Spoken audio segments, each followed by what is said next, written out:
We will be together again, okay, this time, bioethics 2. Okay, so the first topic that we will tackle is on human sexuality and responsible parenthood. Um, I'm very happy that we, so I include myself, we are all safe. Okay, so in spite of the very special situation that we are in now, we continue to learn. Okay, so just like during your bioethics one, I hope you remember the four principles of bioethics, the four major principles of bioethics.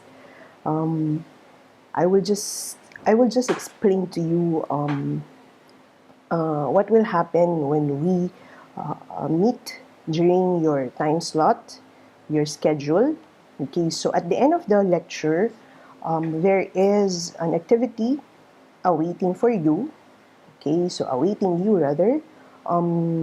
There are three clips of a documentary, which I'm sorry, but it's I cannot download it, so it's streaming. So I tried to record it. So excuse the recording. But what's important is the audio. So at least the audio is clear. Okay, so I hope you will learn from it. And of course, as a disclaimer, it's a Catholic-based documentary. Okay, it's entitled Unprotected. So you will find the last four slides of this lecture about it. And I'm going to be playing the video also. And yeah, you have to watch the three clips, okay, in order to answer and be ready with the 4 points, or 3 points rather, that I indicated, okay, and then the fourth point will all be about the reproductive health law, okay, and it's implementing rules and regulation, which I also downloaded for you in PDF form, but it's actually in the DOH website. Okay, so we can start with the the objective of this lecture. Okay, so objectives rather. Hold on. Okay, so I put here four objectives. First, to be able to understand human sexuality. Okay, I know that we all have our notions, but let us go back to the basics of human sexuality. Okay, and then second, to be able to present and explain the different notions about human sexuality. Okay, so there are different notions. I will just give you a general run through rather, a general run through of these different notions, and you can actually read more on these notions using, of course, our official textbook, Ethics in Medical Practice by Dr. Mong He. Okay. And third, to be able to link the consequences of human sexuality in the context of medical ethics. What do you think are the consequences, the immediate consequences of our sexuality? Yes, relationships. You will learn. You will learn later. Okay. And then fourth, to present and explain responsible parenthood and again its consequences, or rather consequences and what are situations wherein the number of children, how can you is justified, okay, is justified in a relationship, specifically in marriage. Okay. So I'd like to remind you, so this is bioethics, so this is not physiology or anatomy. So we will focus on morality, ethics. Okay, so first, let us define human sexuality. So again, from chapter 9 of Dr. Monge's book. So I read, it's the totality of characteristics proper to male and female of the human species. Okay, so it's direct, specific, and holistic. Okay, so it's totality. It's not just my preference. Okay, it's not just your choice, but it is really the totality from our genetic makeup, from the anatomy of our reproductive system, from our intellect, okay, our rationality, emotions. So that there's a big question there, emotions, okay, because well, in psychology or in psychiatry, you will learn it. We will not be discussing it. Okay, so of, okay, proper. Okay, so with the use of the word proper, proper to male and female of the human species. Okay, so this is not a debate also, okay, but again, as I've said, from the objectives, this is the basic, okay, and this is foundational truths about humanity, okay. So I like this painting because, yeah, so it's a little bit abstract, but you see there the intimacy between man and woman, okay. This painter, okay, Yoran Ra'anan, is from Israel, and from his experiences of living in the Holy Land, yeah, so his works are actually a combination of his experiences, both spiritual, human, cultural. Okay. Okay. All right. So there are three statements here, no? Okay. So and you will see, and you see on the other side, is it right? Is it wrong? Okay. So as I've mentioned during our first year, or during your first year rather, I'm open to discussion. Okay, but there are some things that in ethics, specifically in medical ethics or bioethics, there are things which are not negotiable. Okay, non-negotiable. Okay, so but let me see. Okay, so if you will be able to justify, okay, whatever you believe in, our role is to present what we think will guide you properly in life, as well as in your professional career later on as medical doctors. Okay, so first statement, sexuality is the attraction between individuals, otherwise known as sexual instinct. Okay, so is this a true statement or a false statement? Is it thumbs up, thumbs down? Okay. Okay, so you can think about it, you can read on it. Okay. Later on, we will go back. Okay. Second, sexuality is that which characterizes the physiology and function of the reproductive organs. Okay. So as a statement, again, I ask you, is it right or wrong? Thumbs up, thumbs down. Okay. And the third statement, sexuality is the sum total of one's genetic, hormonal, anatomical, physiological, and psychological makeup, dissociated from what is specifically genital. Okay, so it's another statement, no? Actually, these are the three main notions, okay, about sexuality. Okay, now we go through them one by one. So in your book, I have it on hand. Sexuality. Okay, so first, it's a sexual instinct. Okay, it is the attraction between individuals. Okay, tama naman. Okay, so sexuality is partly okay concerned with the attraction between individuals. Okay, so again, the basic foundation is the male and the female. Okay, male and female. So between male and female, ma'am. But I can be attracted to the same sex. Yes. Okay? Attraction. Okay?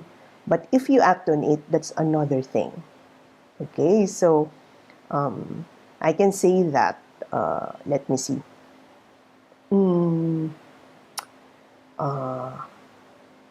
Mr. Zuckerberg, okay? So, the Facebook man. Some teens are attracted to him because he's witty. Okay, so he's good. He's smart. He's a smart aleck. Okay, for some, sorry, for some, they're attracted to physical beauty. Okay, so that's normal. Okay, so I can actually be attracted, but there's another issue when we say we act on that attraction. Okay. Okay, let's go to the next sentence. Otherwise known as sexual instinct. We are not animals. Okay, so we don't have instincts. Okay, so do away with instincts. Probably tendencies. Okay, because when we say instinct, it's baseless. You don't use any thinking. You don't think. You act. Okay, based on your instinct. Okay, so no, we're humans. Okay, so the highest form of creatures endowed with rationality. We are thinking being. Okay, so therefore, sexuality is the attraction between individuals. Okay, that statement can be partly right. Of course, yes, but it is not an instinct. Okay, it cannot be an instinct because we are rational. Okay, okay. Second, sexuality is that which characterizes the physiology and function of the reproductive organs. Partly, again, it's right. Okay, so based on your genitals, okay, on the characteristics of the reproductive system, externally manifested by our genitals, okay, so you are either male or female, okay? Yes, okay, okay. Partly yes, okay, partly correct, okay, but again, you go back to the definition of human sexuality. It's not just that, okay, it's the totality. It's the total. So it includes everything. Physiology, anatomy, the functionality. It's more than that, actually. It encompasses the emotion, the psyche, everything. So that's human sexuality. Okay. Third, sexuality is the sum total of one's genetic, hormonal, anatomical, physiological, and psychological. Okay. True, right? However, okay, the next words, okay, to complete the sentence goes dissociated from what is specifically genital. It cannot, okay, because we were created as we are. Okay, we were created as we are, male and female. So endowed with specific characteristics, physical, emotional, and psychological, with the corresponding anatomical and physiological functions. Okay? All right. So if you have questions, write it down.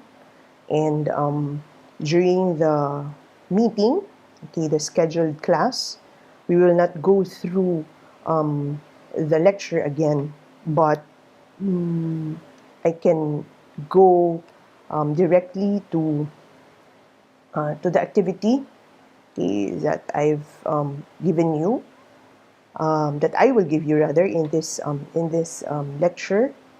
And if you have questions, then we can discuss it, okay, or them rather. Okay, so human sexuality. Okay, when we talk about human sexuality, it's no way that we will not tackle about sex. Okay, so the process, which defines, okay, it's an act, okay, which is part of our human sexuality. Okay, so in order to understand the ethical and moral context of human sexuality and its act, okay, so sexual union, okay, we have to review first the purposes of sex. Okay, so what are the purposes of sex? Okay, two main. Okay, unitive and procreative. And this is the truth. Okay, we cannot make other we cannot make other sub conclusions. Okay, about the purposes of sex based on our physiology, our anatomy, our emotions, our psyche, separately. Okay, it should be one whole being. Okay, one whole being. We actually go into a relationship, okay, because of course we are attracted to the other person, okay, to the other person, and of course it should be love. No, it's kinda ew, but that's truth. Okay, so a relationship based on charity, a relationship based on love, no, and sex main purposes are this: unitive, because it's the union, okay, of two individuals, okay, unitive, and procreative. It cannot be unitive only or procreative only. It should be unitive and procreative. And this is the truth. Okay, so again, as I've said, we cannot change. There are things that we cannot change. Non-negotiable. Okay, and these are absolute. Okay, and one of which is the two purposes of sex. Okay, unitive and procreative.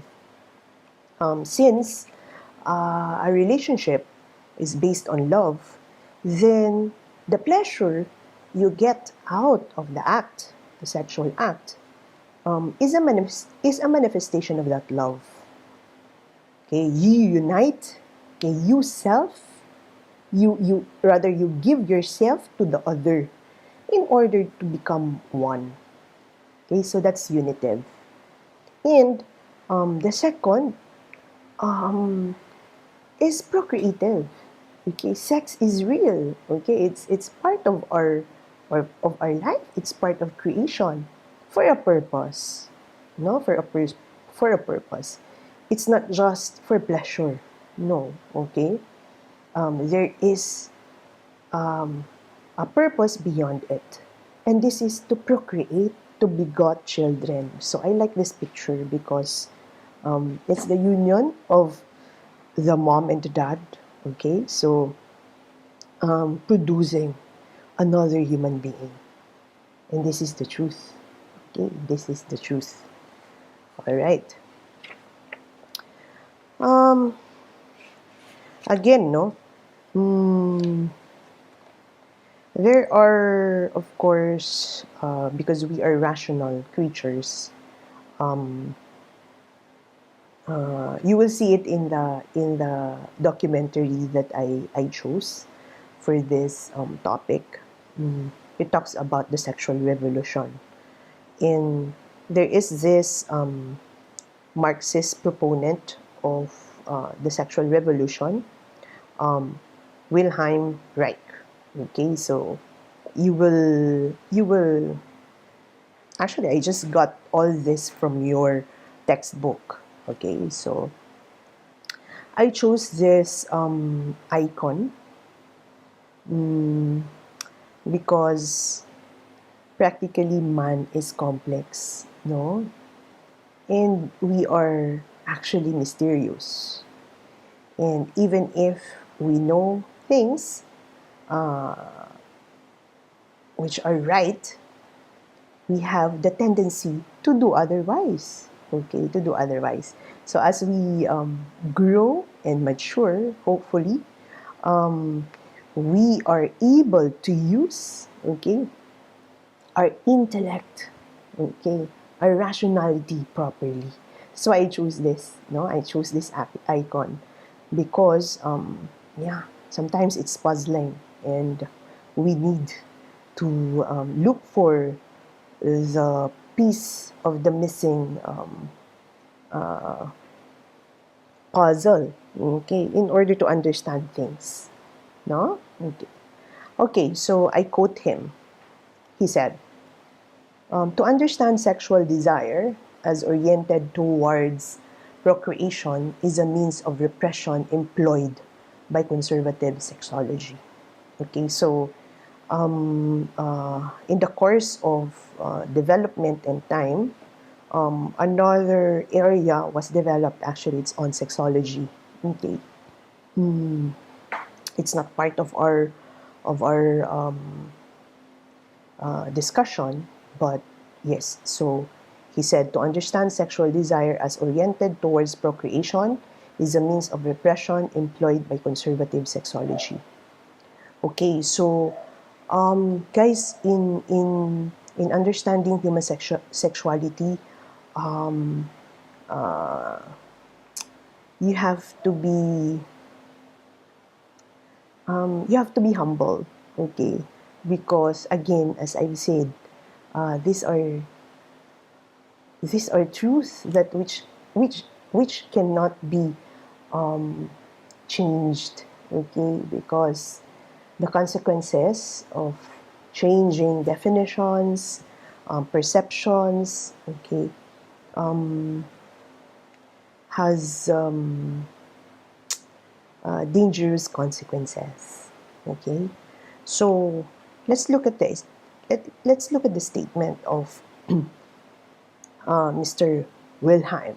Okay, so to understand sexual desire as oriented towards procreation is a means of repression employed by conservative sexology. In the first place, there's no conservative sexology because it is what it is. Okay, so it is what it is. Okay, so it's just simply the basic foundation of human sexuality. Okay, when we talk about human sexuality. Okay, so again, as I've said, the two main purposes of sex cannot be dissociated or separated from each other. So it's both unitive and procreative. Okay. The problem is my question. Okay. Probably you also are questioning now. How about those who are not able to beget children? Okay, so it's not their it's not their fault. Okay, it's not their fault. There are just some things or some organic or even medical problems which arise, and it's up to the individuals if they work they work out for it for their relationship to work out rather. Okay, or it can be a ground for annulment. Okay, so again, it's not part of our discussion. Okay, so another statement. So as a consequence of the development, highly effective methods of contraception, the concept of Planned Parenthood has become more and more a primary value in society. So for those who were able to watch the movie last year, oh, I forget na, it's about abortion. Um, or I think it's yeah, first year and second year, or only second year. But anyway, they talk about Planned Parenthood there. Okay, okay. So when we talk about Planned Parenthood, before you go into a relationship, you're already preparing for or limiting yourself. Okay, planning. Okay, so planning for the number of children. Okay, so there are consequences of that. Okay, anyway, later on. And then the third discussion, so it's actually a continuation of that statement. Okay, the dissociation of sexual behavior from the reproductive process is thereby achieved. This leads to the liberation of woman and man from unwanted pregnancies. Okay, so for these statements, okay, I'll go back to the to the previous slide. So as a consequence of the development of highly effective methods of contraception, the concept of Planned Parenthood has become more and more a primary value in society. Okay, so again in the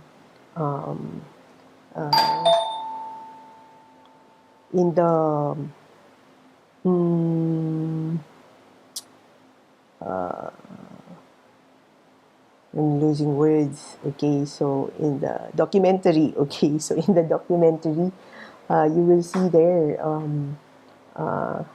they discussed also about contraceptive methods and things about the evolution. Okay, so it's all about some of the women. Okay, so I'm not actually pointing finger, but it's part of history, sexual revolution.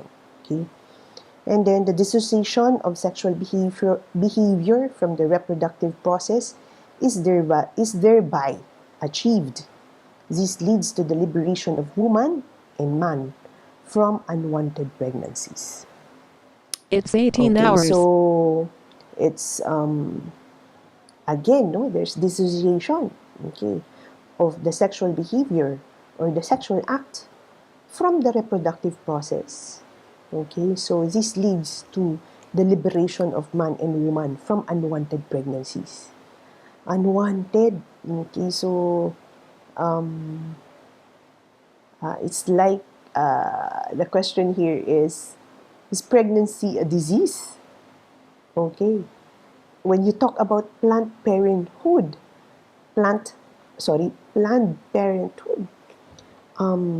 you talk about planning or not really getting pregnant. Okay, so there's a disparity in that aspect, no? Parang, okay, so I'm gonna plan my parenthood. Okay, parenthood nga eh, 'di ba? And yet, okay, it seems that your approach is to avoid being pregnant. How can you become a parent? Okay, so anyway, may pilosopo si Doc, okay? But come to think of it, no, it's a play of words, and we cannot play words in this context because we are dealing with humans, okay? Pregnancy is not caused by a virus like the nCoV or varicella, chickenpox, no? Children or to become pregnant, it takes two to tango. Okay, so it takes a man and a woman. Okay, they should be united. Okay, with proper, appropriate intentions and desires in order to beget another human being. Beautiful, isn't it? But how come? What happened? All right. Okay. Why did I put the picture here? Okay. So again, no, the two purposes of union of sex. Okay. Within the context of marriage. Okay. Are unitive and procreative. Okay. That's why I chose this picture. Okay, so these are statements or notions. I think these are already the the correct notions about sexuality. Okay, so first, let's see. So it's all here. See, I didn't invent anything in this lecture. Okay, so you just have to read. You just have to be open. Okay, because we are following a textbook of a Christian medical doctor, Dr. Monghe. Okay, so let's see. First, sexual tendency. Okay, so I do away with instinct because instinct is for animals. Okay, think is for man. Okay, so we have tendencies. Okay, because when you talk about tendency, you can actually control it. But when we talk about instinct, wala. It's your first reaction. Walang isip-isip. And if I want to kill, I'll kill. Okay? Look at the animals. If the hormones, okay, or they become hot, kahit saan, ginagawa nila yung sexual act. Man is not like that. Okay? Man is not like that. No. Okay? You cannot pull down the the the importance of the sexual act. Okay? So sexual tendency is inborn and subordinated. So, okay. So, again, no, hindi lang pwedeng inborn. Hindi, natural yun sa akin eh. Okay? So, my sexual tendency is natural. It's inborn. Hey guys, again, when we talk about human sexuality, it's the totality. But your sexual tendency is just part of that. Okay? Totality. It's not all you. Okay? So, sexual tendency is inborn and subordinated. Subordinated saan? Okay, sa puso natin? No. Intellect. Again, we're intellectuals. We are rationals. It's subordinated, okay, by our rational thinking, okay, process. Okay, so we can control it actually. Okay, if I think it's not proper, oh my God, parang na-feel ko, okay, ayan na, I'm gonna do it. No, no, no, no, no. It should be subordinated. And it is subordinated. It was, it was given to us, okay, freely, but we have to use it, okay, wisely, okay, wisely, thinking, because there are consequences, again, okay, you are in med school, there are a lot of consequences, no, STDs, untimely pregnancy. See, I'm not saying unwanted, okay? Because when you do the act, you know the consequence. You must want it. You should want it, okay? Because you know the consequence, okay? Another person, okay, will be will yeah will be born, okay, diba? From the union of a man and a woman. So the possibility of pregnancy, okay, is very practical. It's not unwanted. No, there's no unwanted pregnancy unless it's a case of rape. Probably it's a forced sexual act. Okay, but if you know and willingly submit to it, then it's a wanted pregnancy. Okay. Second, sexuality is present in man, but again, it is not his totality. Okay, when we talk about sexuality, it's not it's not the human sexuality that we are talking about. Okay, so it's being sexual. Okay, physiology wise, okay, and anatomically, we are capable, okay, of doing the act, okay, male and female, okay, okay, but it's not your totality. Why is this important? Okay, because Freud's pansexual theory is erroneous, okay, because sexuality does not constitute everything about man. Okay, so hindi, no? Hindi ka lesser man or lesser woman if you choose not to engage in the sexual act. Okay? Third, sex is a reality. It's a reality. Okay? And it is in the plan of creation, in the plan of humankind. Okay? And again, we have to place it in the perspective of the two purposes of sex, which are unitive and procreative. Okay, sexuality is a biological vehicle for unity between man and woman. So again, I'm gonna reiterate, between individuals, but between man and woman. Okay? Because the act cannot be separated from the purposes, which are unitive and procreative.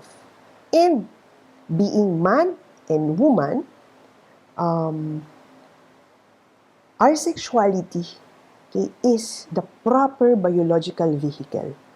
Okay? It's the proper biological vehicle because, again, when you engage in the sexual act, then the possibility of being open, okay,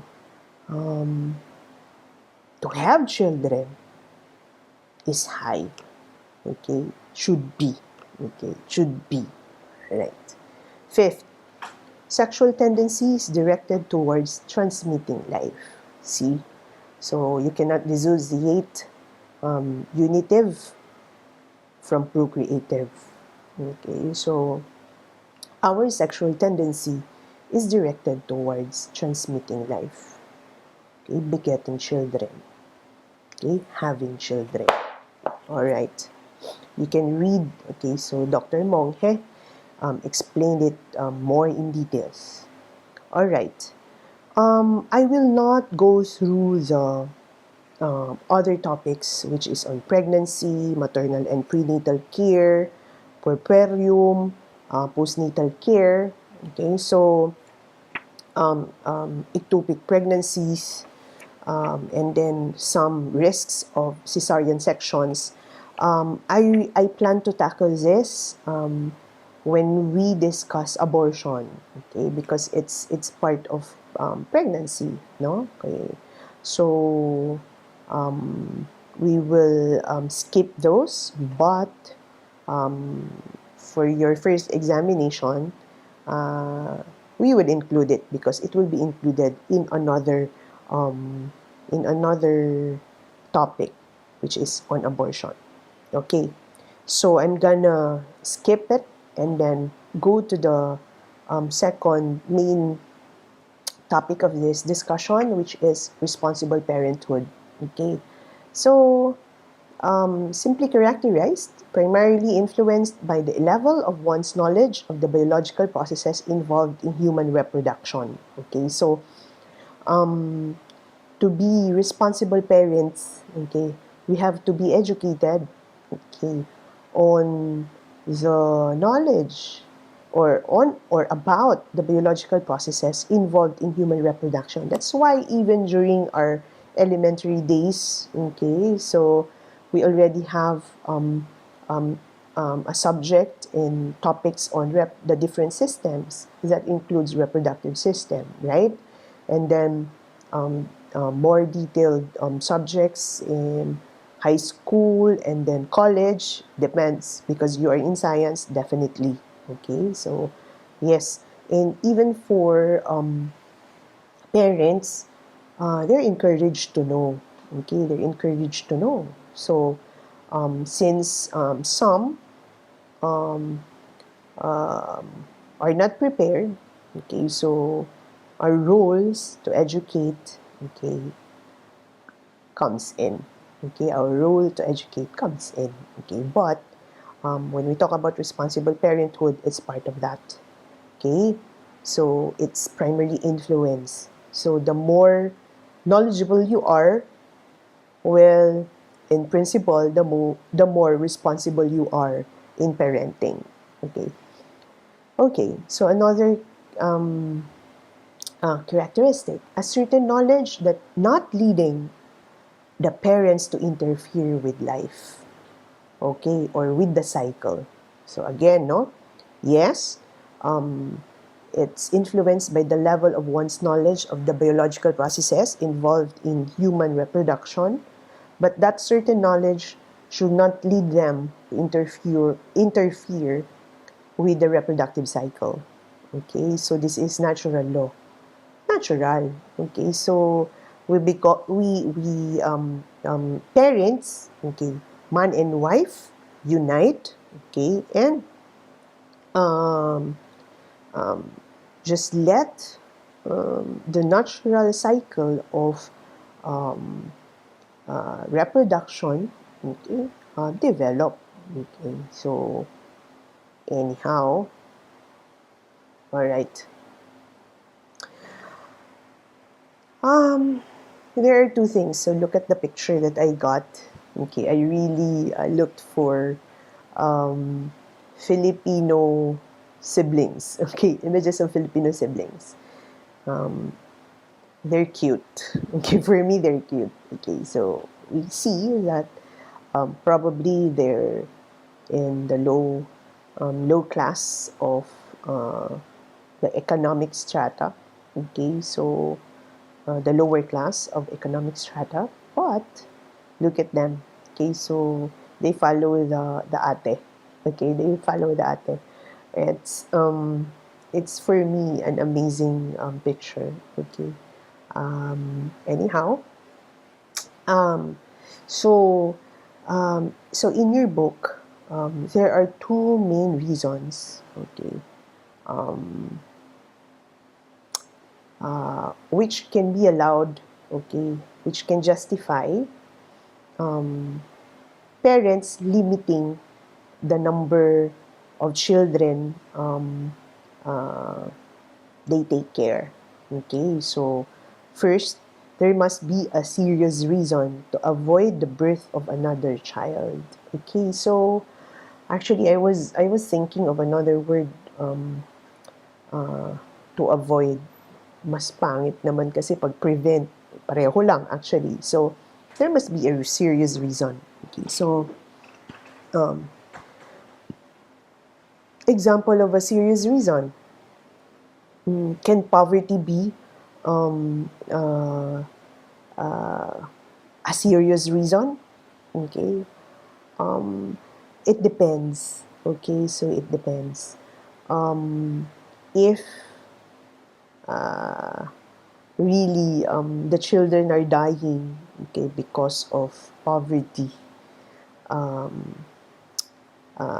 then parents are educated, okay, about birth spacing or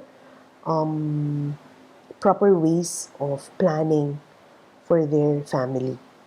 Okay, so probably sickness, okay, can be, okay, so if the mother has HIV, specifically, yeah, HIV, then of course the sexual act is not encouraged, and because we know that is sexually transmitted disease, okay, or probably mental incapacity. Okay, so these are few of the serious reasons, okay, to avoid the birth of another child. Okay, so second, the natural moral law must be respected in one's search for adequate means to avoid conception. Okay, this is a little bit tricky, no?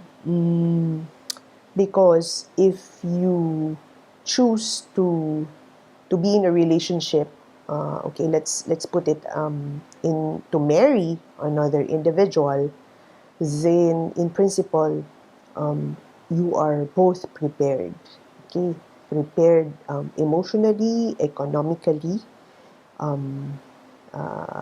you are prepared, no? So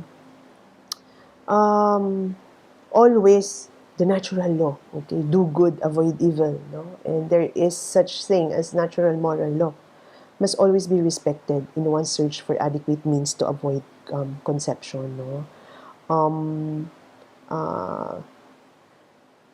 Anyway, if you have questions, let's discuss this in detail later, okay? So if you have questions, but these are the two, so for purposes of exams, okay, so these are the two main reasons in order to justify limiting, okay, or birth spacing, okay, not contracepting, not contraception, okay. So let's qualify that, okay. So since contraception is another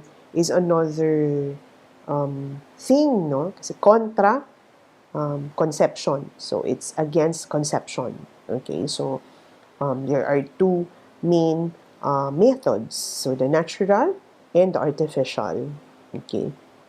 So but this two main reasons are actually for those who for parents who actually try to limit or do birth spacing, okay, for their children, okay. So I've mentioned about methods of family planning. Okay, so there's natural family planning, and there's the artificial means of controlling, okay, controlling birth. Okay, so again, I will not go through each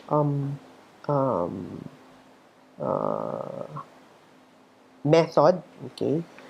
It's good to know, and I think in your OB, okay, you will actually go through this again.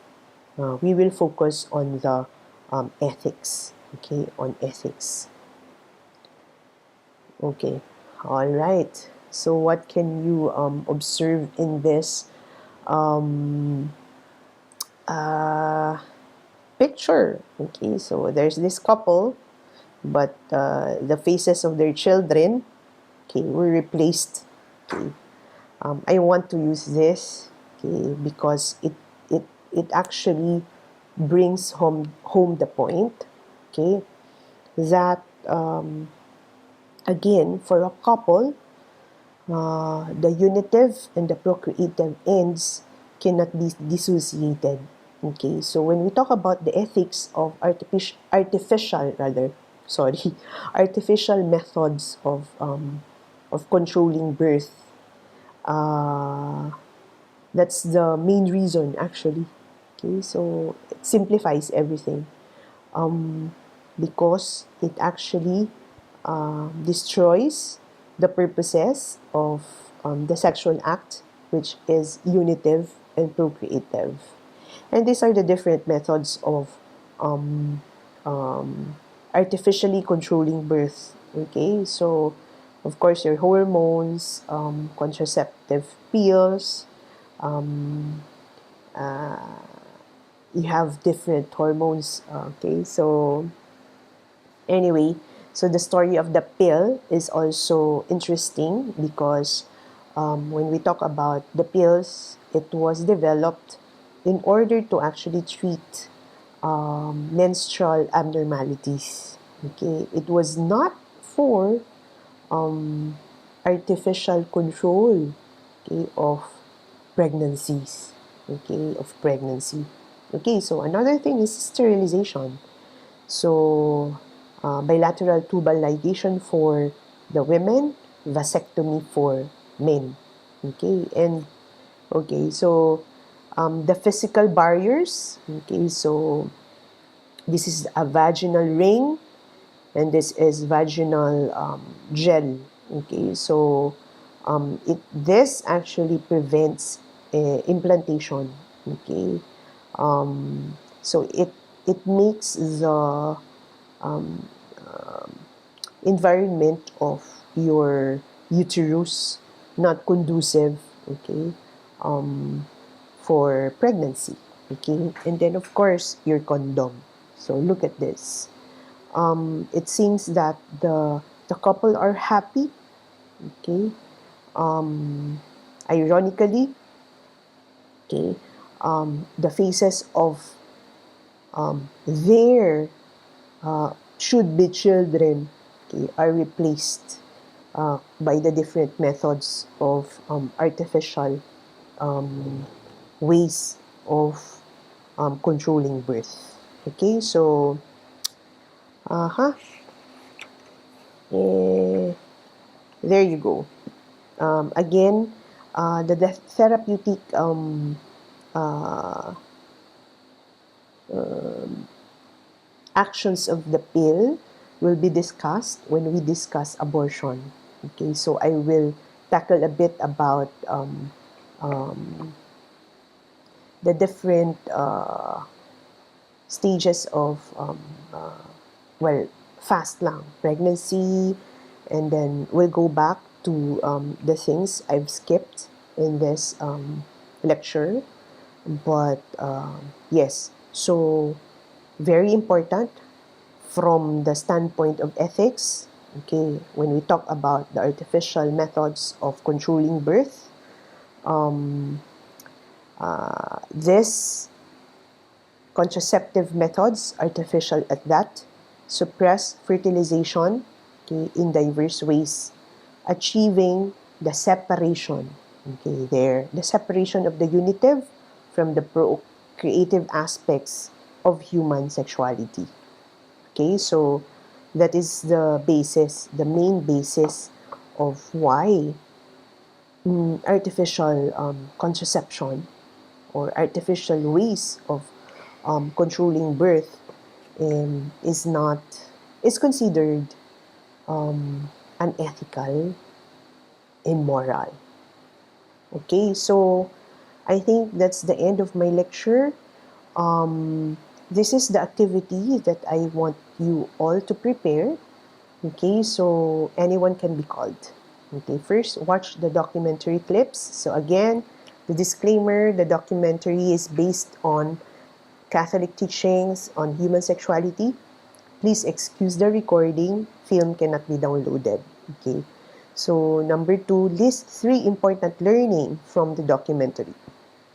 3, list at the most 3 arguments, if you have, on any statement about the sexual revolution and its consequences. So it's tackled there in the film, and explain, just prepare 1 or 2 explanations or 1 or 2 sentences rather, or at the most 5 sentences on your explanation.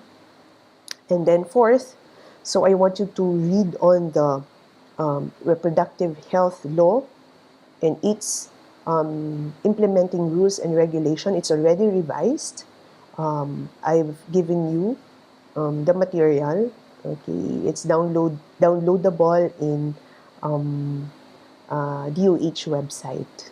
Okay, and then just comment on the RH law and its IRR based on the 4 principles of bioethics. I hope you still remember the 4 main principles of bioethics.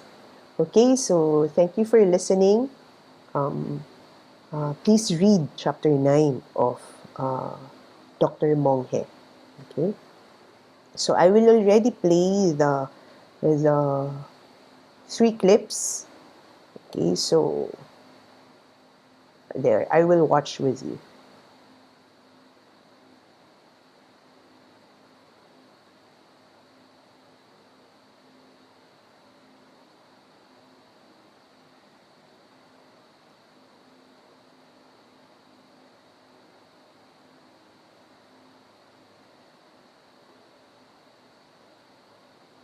Very much, and I was scared.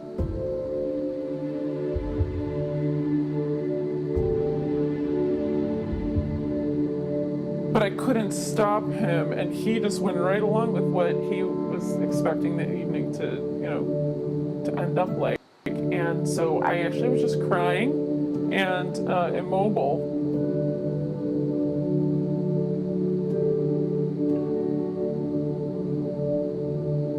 It took me for a long time to realize what happened that night, because I remembered it with so much shame that I had, I felt ashamed for drinking, I felt ashamed for smoking, I felt ashamed for spending so much time with that guy, and shouldn't I have known that he was interested, and shouldn't I have known things would go that direction, and shouldn't I just felt so much shame. And then of course I felt ashamed for cheating on this boyfriend who was probably cheating on me too. I mean, I basically felt so much shame, though, that I didn't tell anybody or really look at it clearly, because it was so filled with shame. But I did know something was especially wrong and hurtful about it, so I did, in my confused way, go and confess that. I confessed cheating on my boyfriend in the confessional, because I felt that something was really bad here. But I didn't realize at the time that what was really bad here was that I had been date raped.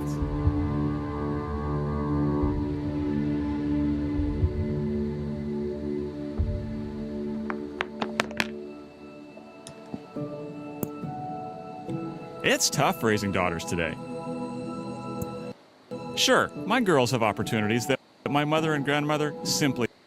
Okay, sorry, I have to excuse myself. So, I will just come back. Okay, I'll just play the video. didn't have. And I'm very grateful for that. But overall, I feel like I spend way too much of my time trying to protect them from and prepare them for a culture that's quite toxic for women. I mean, have you seen the videos and Instagram posts and ads that young women are fed these days? It's craziness. The sexual objectification of women is by far my biggest concern as a dad. And it's not just the media. Do you know one of the main issues we face as parents in my community? Our daughters are having to deal with boys as young as 11 and 12 texting naked pictures to them and continually asking them to do the same. A new report highlights the intense pressure on young women to share nude photos of themselves. Researchers at Northwestern University analyzed nearly 500 stories on an anti-cyberbullying and sexting campaign's website. More than 2/3 of girls aged 12 through 18 said they had been asked for explicit images. Researchers say the girls faced persistent requests, anger, and threats from boys to send those pictures. And this is before they even get into college, where it seems like things get even worse. As if parents don't have enough on their minds sending their kids away to school, here's a stat that's going to send a chill down your spine. Based on a recent study, 1/4 of female college students say they were sexually assaulted. This is a frightening but very real part of the hookup culture. One stunning discovery in the report: misogyny and sexual harassment appear to be pervasive among young people. In this new report, 19% of freshman women at a large unnamed private university in upstate New York say they were the victims of rape or attempted rape during their first year of school. And that certainly doesn't end when women get out of university. How many of you have been sexually harassed over the course of your career? Leave your hand up if it's more than twice, more than 3 times, more than 4 times. That's what got me interested in the history of the sexual revolution to begin with, actually. I looked around and asked, how did we get here?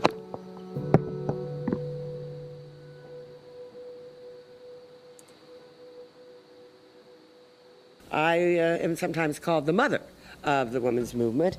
My book, The Feminine Mystique, in 1963, broke through the image of women that was absolutely the only image of women in those years after World War II. The image Betty was reacting against was one of a supposedly blissful domestic suburban housewife. As technology advanced and the economy boomed in the 1940s and 50s, women were told that they could find meaning and joy and happiness in all the modern conveniences of life, and that they could be perfectly content baking cookies and shuttling their kids to school. According to the magazines and television commercials, this was the American dream. Well, that dream didn't make Betty content, and after conducting a survey of some of her Smith College classmates, she was convinced that millions of other women were asking the same question she was.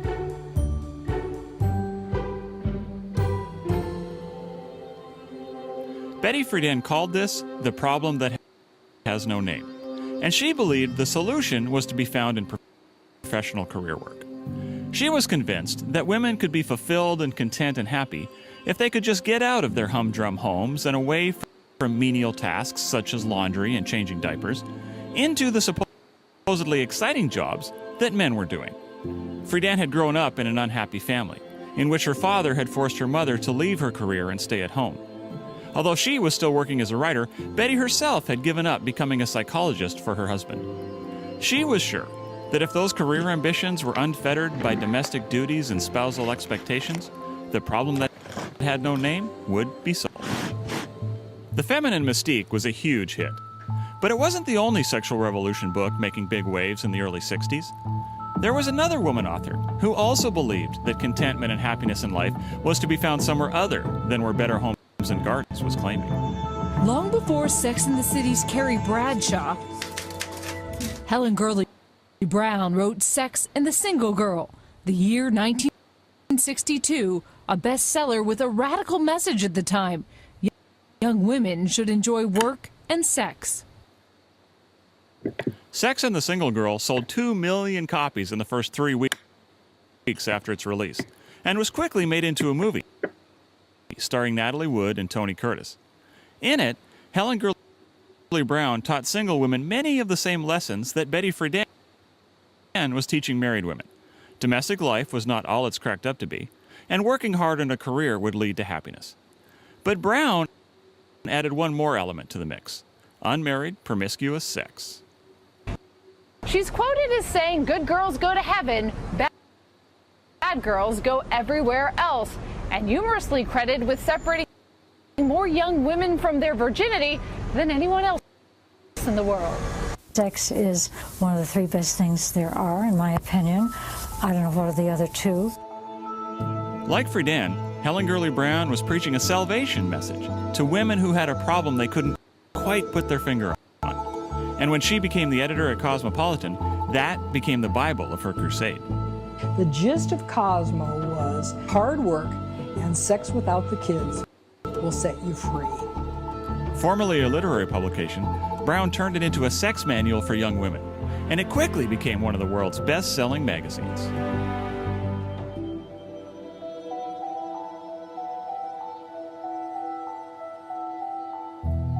Interestingly, Betty Friedan was not a big fan of Helen Gurley Brown. Betty Friedan called Cosmo quite obscene and quite horrible. However, when it came to one piece of technology, they were completely unified: the birth control pill. Now, at first, this seemed like just a side note to me. But as I dug deeper into this topic, I realized that the pill was absolutely essential to achieving their respective goals. Does the sexual revolution happen without the pill? Like, how important is the pill to the Absolutely not. It's absolutely crucial. I mean, contraception was the fuel that made the sexual revolution run. You take birth control out of the equation, and the sexual revolution could not get out of first gear. The birth control pill had been approved by the FDA in 1957, not as a contraceptive, but as an aid to menstrual disorders. However, stopping pregnancy was a well-known side effect, and soon more women than ever were mysteriously developing a need to have their cycles regulated by the drug. In 1960, it was officially approved as a contraceptive, and by 1962, 1.2 million women were taking it. By 1963, that number had ballooned to 2.3 million. For Friedan and Brown, the timing was perfect. After all, if you were going to preach that freedom and fulfillment could be found in money and careers and promiscuous sex, you had to have some way to overcome the pregnancy problem. Women were being fired for being pregnant. I was fired for being pregnant in 1969. Corporate America didn't want all of these pregnant women around in their offices. But if you could say, it's okay, boys, she's going to be on the pill, then they'll say, oh, okay, well, then she can be just like a man, and I guess we can hire her. This is why the National Organization for Women, which Friedan founded in 1966, made sure that access to contraception was included as part of its Women's Bill of Rights in 1968. You can't be liberated sexually and not have the pill. You don't get very far. As for Helen Gurley Brown, it's no surprise that someone who called for women to have sex outside of marriage as often as possible would need easily accessible contraception to make that vision a reality. That's why she put a puff piece about the pill on the top of the cover of her very first issue of Cosmo, and why positive articles about the pill have been a staple at Cosmopolitan for the last 50 years. The pill finally made good on the great promise of separating sex in terms of sexual pleasure from all of its natural consequences. This promise had actually been made most vocally in the 20th century by a woman who came before Friedan and Brown, the founder of Planned Parenthood, Margaret Sanger. In their embrace of the pill, Betty Friedan and Helen Gurley Brown were joining a battle that had only recently won big victories, thanks in large part to Sanger's tireless efforts. In many ways, Sanger was a combination of Friedan and Brown. She had seen her mother die young after having 11 children, and was convinced that contraception would set women free from the drudgery and pain of domestic life. But she was also a big believer in promiscuous sex. You know, she cheated on her husbands continually and didn't think anything of it at all. She had this wacko notion that evolutionarily speaking, you had these sex juices in your body that if you released them all the time, it actually caused the genius somehow to effuse from your pores and transform you.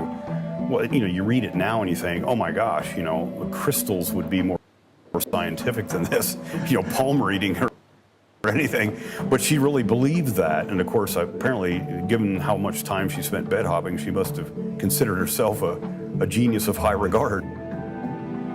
So contraception brought Sanger, Brown, and Friedan together to achieve a common goal: the unshackling of women from motherhood and domestic life. It also brought them together against a common enemy. Today, your opposition stems mainly from where? From what source? Well, I think that the opposition is mainly from the hierarchy of the Roman Catholic Church. At this point, the Catholic Church was basically the only institution speaking out against contraception. But, as I was surprised to learn, it hadn't always stood alone. Up until the first half of the 20th century, every Christian denomination across the board recognized the immorality of contraception.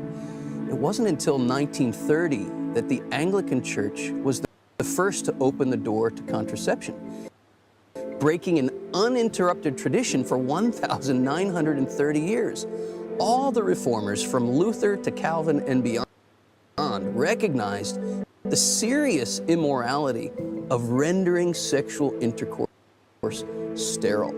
And finally, the Anglican bishops buckled. Every 10 years they have this Lambeth Conference, and they were fully in agreement with the Catholic Church until that August of 1930, when for the first time, a little crack appeared in the Christian dam.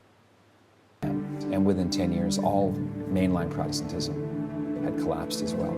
The Catholic Church was the only one that did not go back on this historical Christian teaching. However, it wasn't just a Christian teaching. It was actually predicted in 1930 by wise men and women around the globe, not only by Christians and certainly not only by Catholics, that if contraception becomes the order of the day, we will end up redefining marriage altogether and society itself will dramatically change. Sigmund Freud, of all people, who we know was no friend of religion, said this. He said, "The abandonment of the reproductive function is the common feature of all perversions." Likewise, Mahatma Gandhi also saw in as early as the 30s that birth control made beasts out of men, that it better enabled men to use women for their own lustful purposes. Theodore Roosevelt condemned contraception as, quote, "the one sin for which the penalty is national death." T.S. Eliot, the celebrated writer, described contraception as an experiment upon civilization that was bound to fail. But by the mid-1960s, most dissent had vanished, and there was some anticipation that even the Catholic Church was going to adjust with the times. There had been a commission that had been set up by Pope John the 23rd to look into the question of contraception right around 1960. There was no sense that the church was going to reconsider its teaching on contraception. It was how would it present this teaching in a very different world. But when he died and Vatican II started, Pope Paul VI decided to greatly expand that commission. And somewhere along the line, in the course of that commission meeting, they decided they would change their mandate and they would take up the question whether the church could and should change its teaching. Some of the deliberations of this commission ended up being leaked to the press. And by the time it was announced that the Pope would release a document concerning the morality of contraception in 1968, it was assumed by many that he was going to approve it. Everybody was so excited about something that would control overpopulation, help women be more active in the world, help people control their family size. They thought, wow, we found the magic potion right here. It's the contraceptive pill. But Paul VI, again, through very prayerful reflection, through all the evidence, was a very agonizing time for him. He issued Humanae Vitae and said what had been the constant teaching of the church, that God loves babies. Sex and babies go together. Is it okay to mess with that? Is it okay to break that connection? Well, Paul VI said, with the guidance of the Holy Spirit, no, it's not. Let's just say it was not well received. The dissent just blew up. Major Catholic publications, major secular publications, Time Magazine, all these, New York Times, huge headlines. Humanae Vitae, as an expression of church teaching goes, is the most derided, mocked, ignored, unread thing that ever existed.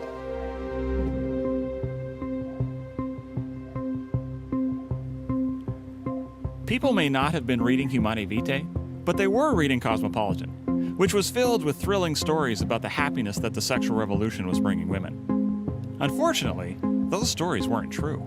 Now, when I was at the University of Missouri School of Journalism, we could choose a magazine to study, and I had chosen Cosmopolitan. Reading these articles in Cosmo, I said, these are too pat. These stories are made up. And when I got to Cosmo and got on staff, I found out they weren't. So they were too clean, they even were at too the time. Perfect. Yeah. Too perfect. Helen Gurley Brown had written a little handout on writing things, and she even had guidelines on how to make up an expert. It's much easier than actually going out and finding some expert who's quotable. And I remember one time making up an expert, and I just called him a Los Angeles psychologist. But I mean, I'm laughing about it now, but of course it was a very serious thing. These young women believed these stories, and they were just sex fantasies, and they began to live them. Give me an example of the type of story you would. Well, this kind of story that this woman she goes to Paris. She meets a man on the Champs-Elysees. She helps him order a pastrami sandwich at a Jewish deli. They go back to the hotel on the left bank. They fall into bed laughing, and the next morning she knows she's in love. Well, that woman didn't actually exist. We presented these stories like women were having these wonderful lives. And think about it, you're out there in Michigan, you've got 3 kids, the baby just threw up on your shoulder. And this just sounds so wonderful that these women are living these exciting lives. And women divorce their husbands over these things.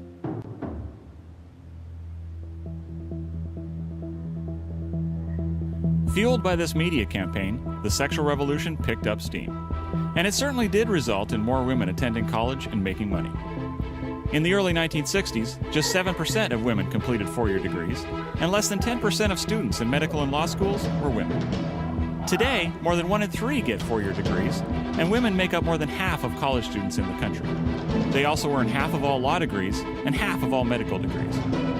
However, this doesn't seem to have had the effect that was intended. The feminist movement in this country promised women once that they could have it all: a successful career, financial success, and a family. But now, a controversial new study by the University of Pennsylvania suggests that women are less happy than men, despite all of the progress that women have made since the 1970s. We're back on this Monday with today's woman and some upsetting statistics when it comes to us ladies and our happiness. Yes, according to one government study, women are less happy than they were 40 years ago. Despite a movement that brought so much progress to American women, their happiness has dropped relative to men over the last 3 decades. I'm actually quite surprised by this report because career opportunities are very extensive, and I actually don't know why that would turn up, and I think why is the actual critical issue in this whole point if you're coming up with a result that surprising. It's absolutely surprising, and we'll find out why, by golly. The American Psychological Association has released the results from its annual Stress in America survey. So here's who's the most stressed out in America: women and millennials. Bloomberg created a profile of the most stressed out person in America. She's a woman in her late 20s or early 30s, taking her young son to school on the bus. After she drops him off, she might sneak a quick cigarette before heading to a job that pays less than $50,000 a year. Just another young parent trying to juggle work and family, money and bills. Even millennials without kids are stressed, though. A record number of them may have college degrees, but this has come at the cost of huge student loan debt and a bloated job market. That's one reason a record number of millennials are living back with their parents. Speaking of parents of millennials, having their grown-up kids at home is only one of many issues causing them stress.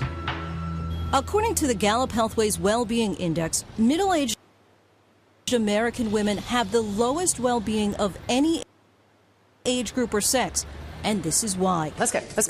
Come on. Debbie gets up with the son. Her kids still live at home. She works a full-time job, Hi, Mom. takes her lunch break to visit her mom, who recently suffered a stroke, and is trying to balance her marriage, all while attempting to stay healthy. Yeah, those days I want to find a corner and, curl myself up and get away from everybody and everything.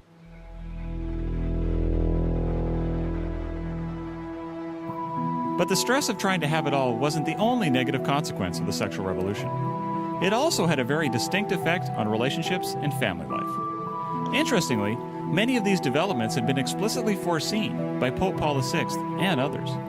It was predicted, in fact, that we will see an increase in adultery, an increase in premarital sex, an increase in divorce, an increase in fatherless children, and that would lead to an increase in crime, drugs, poverty, so many of the social ills we're experiencing today that we just kind of take for granted as part of the world.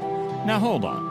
Can all of that be traced back to contraception? Well, it's more complex than this, but let me show you the inner logic. And the inner logic is really undeniable. Human beings are often tempted to do things we shouldn't do. This is part of our fallen nature, right? We need deterrence. For example, what would happen to crime rates in your community if there were no such thing as jail terms? Well, they would go up. Apply that same logic to our sexual behavior. The temptation to commit adultery has always been there. Adultery is nothing new. But take away the main deterrent from committing adultery, which is the fear of an unwanted pregnancy, and what's going to happen to rates of adultery in a given society? They're going to go up. What's one of the main causes of divorce? Adultery. The sexual revolution certainly did lead to an increased divorce rate. But for decades, the message has been that this really isn't a bad thing because women are better off and kids are resilient. Dr. Jennifer Roback Morris runs an organization called the Ruth Institute, which is dedicated to helping victims of the sexual revolution. According to her, divorce has actually been a disaster, and women and children have been particularly hard. My husband and I experienced 4.5-year infertility crisis, and we resolved that crisis by adopting a little boy from a Romanian orphanage. He arrived in April, 2.5 years old, and then our daughter was born 6 months later. But those two kids showed us very clearly, children need their parents. And children are not potted plants that you can put on a shelf and water them once in a while and they'll be fine. That is just not true. So much goes on in the first 18 months of a child's life. And we saw that with our little boy by what he had missed and how difficult it was to make up all the things that he had missed. He's doing fine now, thanks be to God. But it was scary. It was a very scary time. But that's what convinced me that children need their parents. And you will never talk me out of that. I don't care what slick ad campaign anybody comes up with or what kind of propaganda comes down the pike saying that kids are resilient. Ugh. Kids are not that resilient. Kids need their own parents. And so that was the turning point for me. Layla Miller started chronicling the effects of divorce almost by accident. She noticed some sadness in one of her friends that seemed to be related to her parents' divorce, and she was curious about it. So she put out a questionnaire on Facebook asking for feedback from now adult children of divorce. I got, probably in the first 2 days, I got about 100 people. I got what I consider to be an avalanche of pain. You can't even imagine what the children of divorce go through. They all had so many of these issues. And they can point to, especially now as adults, because maybe at the time they didn't even understand, why am I full of such self-loathing? Why am I so insecure? Why am I looking for love in all the wrong places? Why am I acting out violently?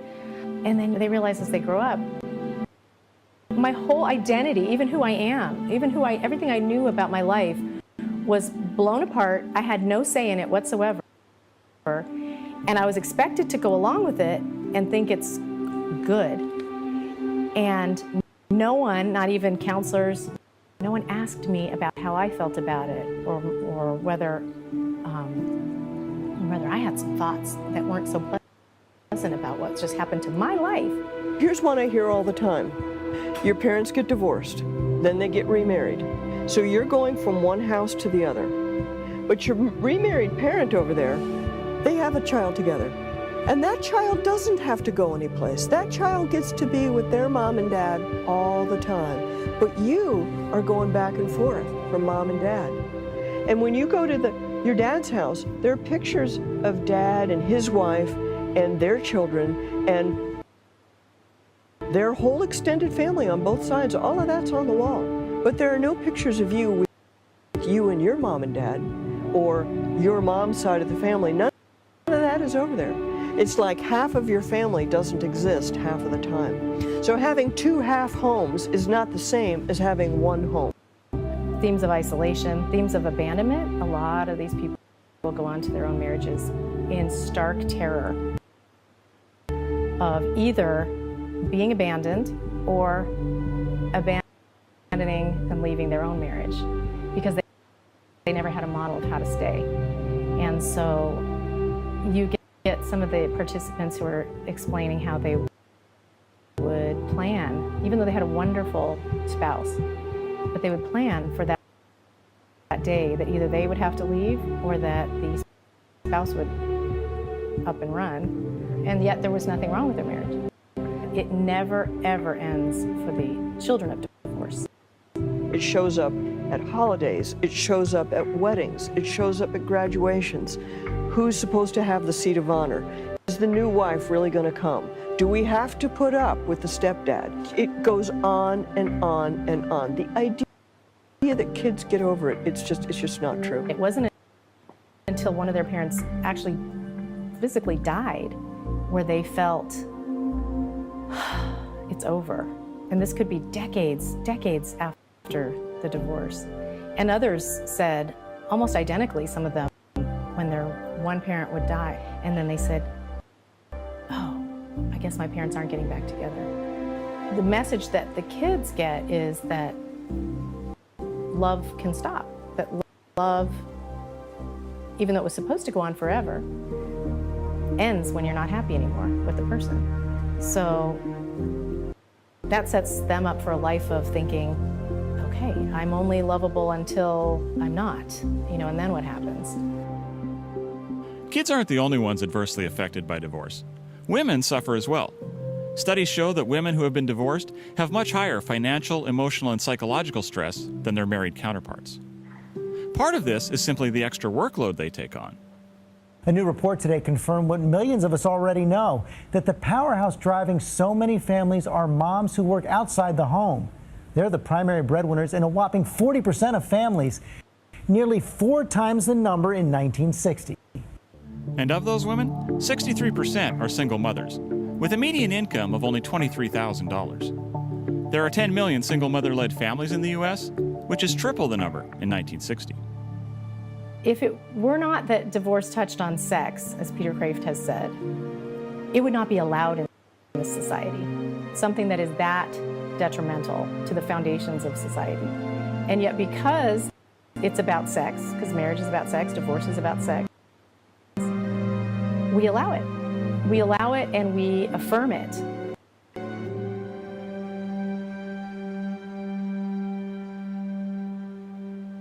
What happens in a given culture when there are huge increases in adultery, huge increases in premarital sex, and these men and women have already determined by the choice of using contraception that they don't want this act to result in a child, but then the contraception fails. We know there's no 100% effective method of contraception. So we're going to have huge increases in so-called unwanted pregnancies. What's the next demand? What happens next?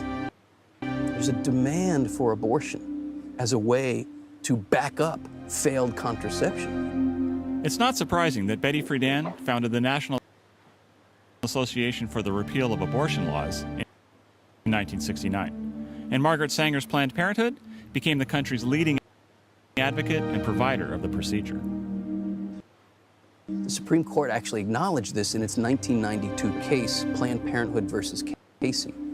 It said for many years now, it's 19 people have been hours. making decisions that define themselves and their place in society based on the availability of abortion in the event that contraception should fail. I read in the Guttmacher Institute, Planned Parenthood's research arm, this is coming from Planned Parenthood, I found this amazing stat that a woman taking a contraceptive with a 98% effectiveness rate has a 70% chance of experiencing an unexpected pregnancy if she uses that contraceptive method over 10 years.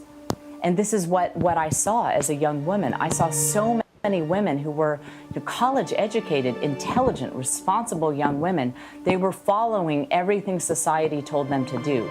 They were being responsible sexually, and then something goes wrong, something didn't work out, they end up with a positive pregnancy test, and they felt like they had no choice. I have known many women who ended up in abortion clinics, not one of them ever felt like she really had a choice. Once the feminists started pushing for abortion and contraception, I just naturally thought those were good for women. So I got pregnant the third time by surprise. I had been so unhappy on that pill that I didn't want to go back on it. But we had 2 children, we just had a second, and we didn't have a lot of money. So I went back to a doctor and I said, I don't like this pill, it makes me depressed. He says, oh, aren't things going wrong in your life? It can't be the pill. And so he gave me the prescription. I was so mad at him, but I took the prescription and walked out the door. But he didn't bother to tell me that you have to take that pill up for a month before it's effective. And I started, and I was pregnant within a month on that pill again. And so this time, we were in a panic because we didn't have much money. Our books were not selling that well. We had 2 children, and at this time point, we decided we had to have an abortion. And that was the worst decision of our lives.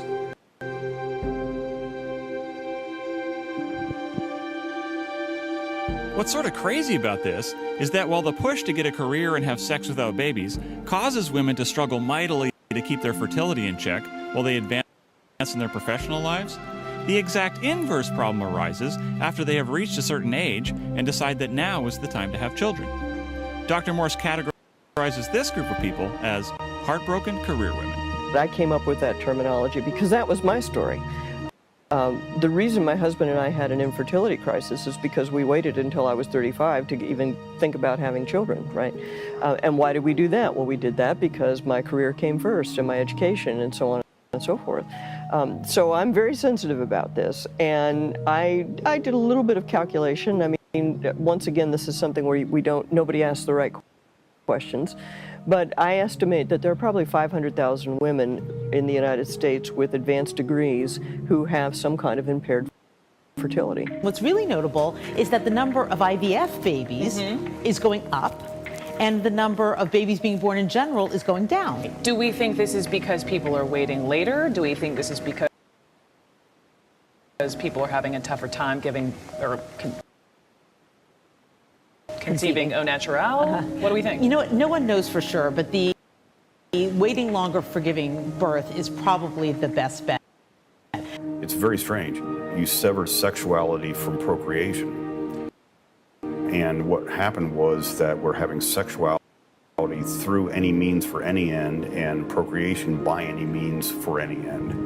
What was more strange than people throwing away children at the same time they're frantically trying to have them by any unnatural means? The result is that 40% of women in America nearing the end of their childbearing years say they have less kids than they would have preferred. The reason it's so insidious is that we've been sold the idea that in order to participate in the economy, you must follow the same path that the men have followed. So what we did is we took the higher education system, we took the economy as given, and we've asked women to adapt their bodies to the economy and the university life. And I say that what we need to do is to take women's bodies as given and make the economy and the university adapt to us.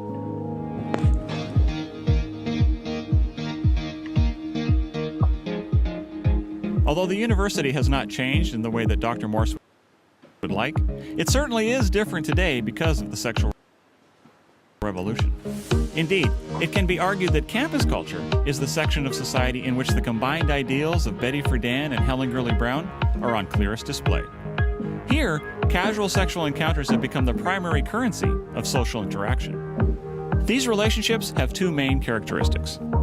They become sexual very quickly, often before the partners even know each other at all, and they don't require commitment or develop into anything deep and long-lasting. Sociologist Mark Regnerus calls this cheap sex and argues that both of these developments are a direct result of wide acceptance of contraception. It slowed relationships down. Men were unwilling to commit. Women felt pressure to have sex before they might prefer to in a relationship. So she got to control her fertility. He got charge of the pace with which relationships became sexual. One reason that there isn't supposed to be a commitment is that both partners, but especially the girls, are supposed to be focused on getting a career and establishing themselves financially, and relationships get in the way of that.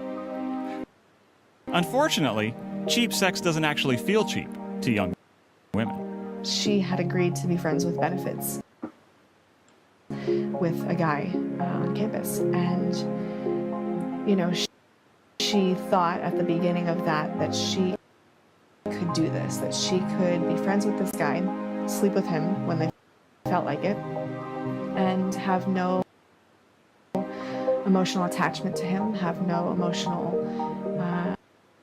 repercussions. And she was confiding in me that that didn't turn out to be true. It was very difficult. She found herself wanting to be loved by him, wanting to be pursued by him, and he wasn't going to do it because the agreement was we use each other, mutually beneficial use, and then we move on when we don't want to do that anymore. And she realized pretty quickly that that wasn't good for her.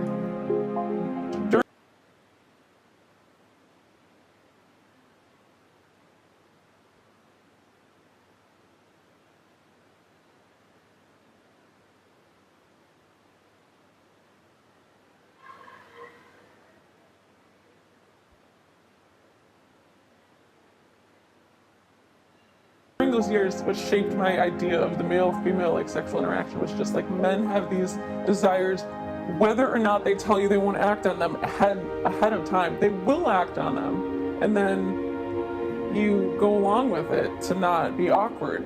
It's not so much that women have taken control and can be the aggressor and powerful. It's no, that's actually not the case in the hookup culture. No, I feel like it's sometimes played that way. It was played that way a lot in the media that I saw, in Sex and the City. The women are in control and they're getting what they want. Maybe some women, are experiencing different things than I did.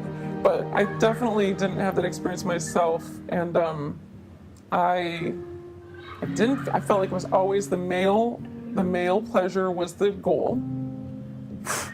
Hookup culture, female pleasure, are you kidding me? Are you kidding me? That didn't happen so much for me. So the morning after, are there any girls on college campuses looking back at the night before saying, that was awesome? No, I didn't experience that. Instead, it was often jokes about, that was really awkward, or, oh my gosh, you won't believe what happened.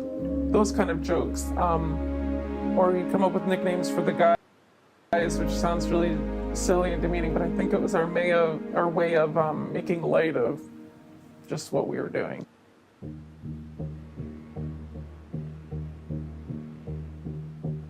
I had an interesting moment where I was sitting on my bed reading this On Human Life encyclical, and I had some women's magazines spread out in front of me. And I realized that every single one had the word sexy somewhere on the cover, sometimes more than once. All of these articles were how to please men sexually, how to be sexy. The women were dressed, unbelievably scantily clad, showing off everything.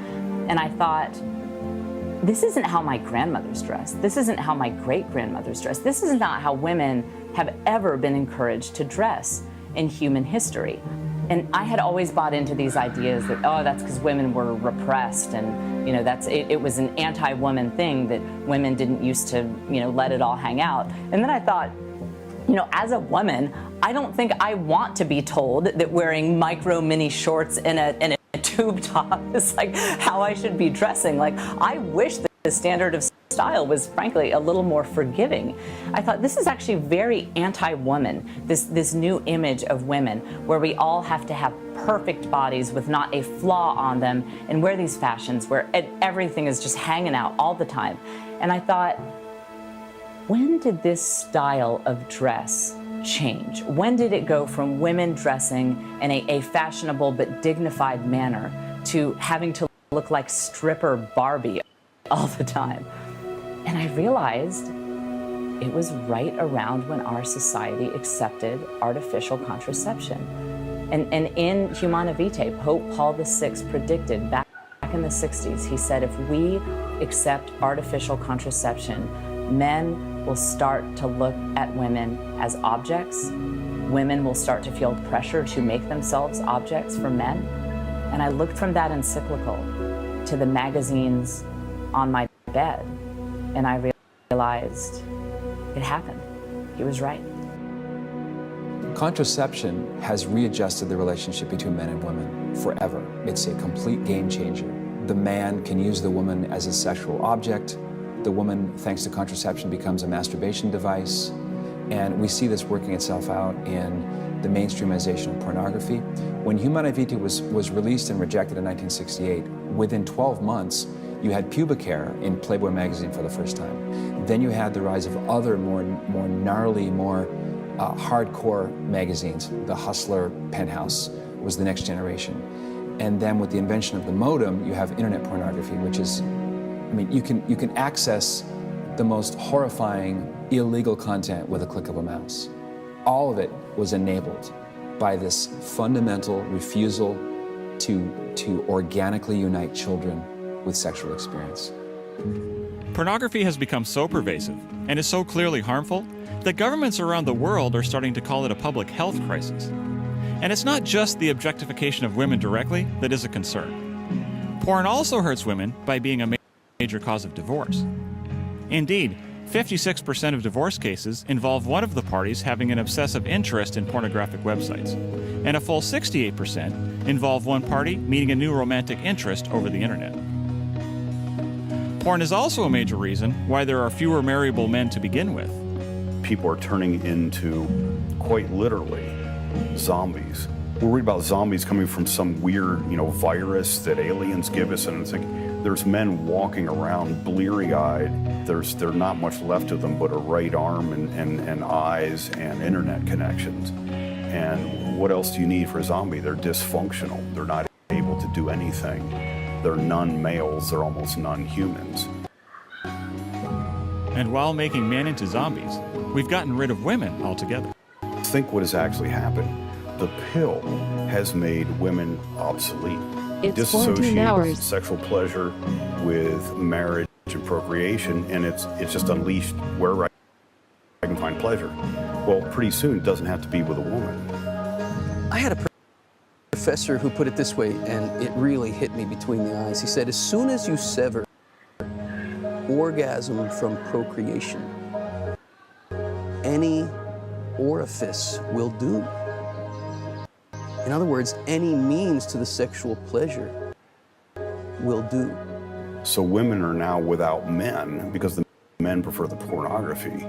And now they're taking up with the ultimate objectification of women, literally making an object of women called a sex bot. The move from contraceptive sex to robotic sex and pornography is a very easy move once people see what's going on. So we're better off. This is the great society. This is the pleasure utopia you promised.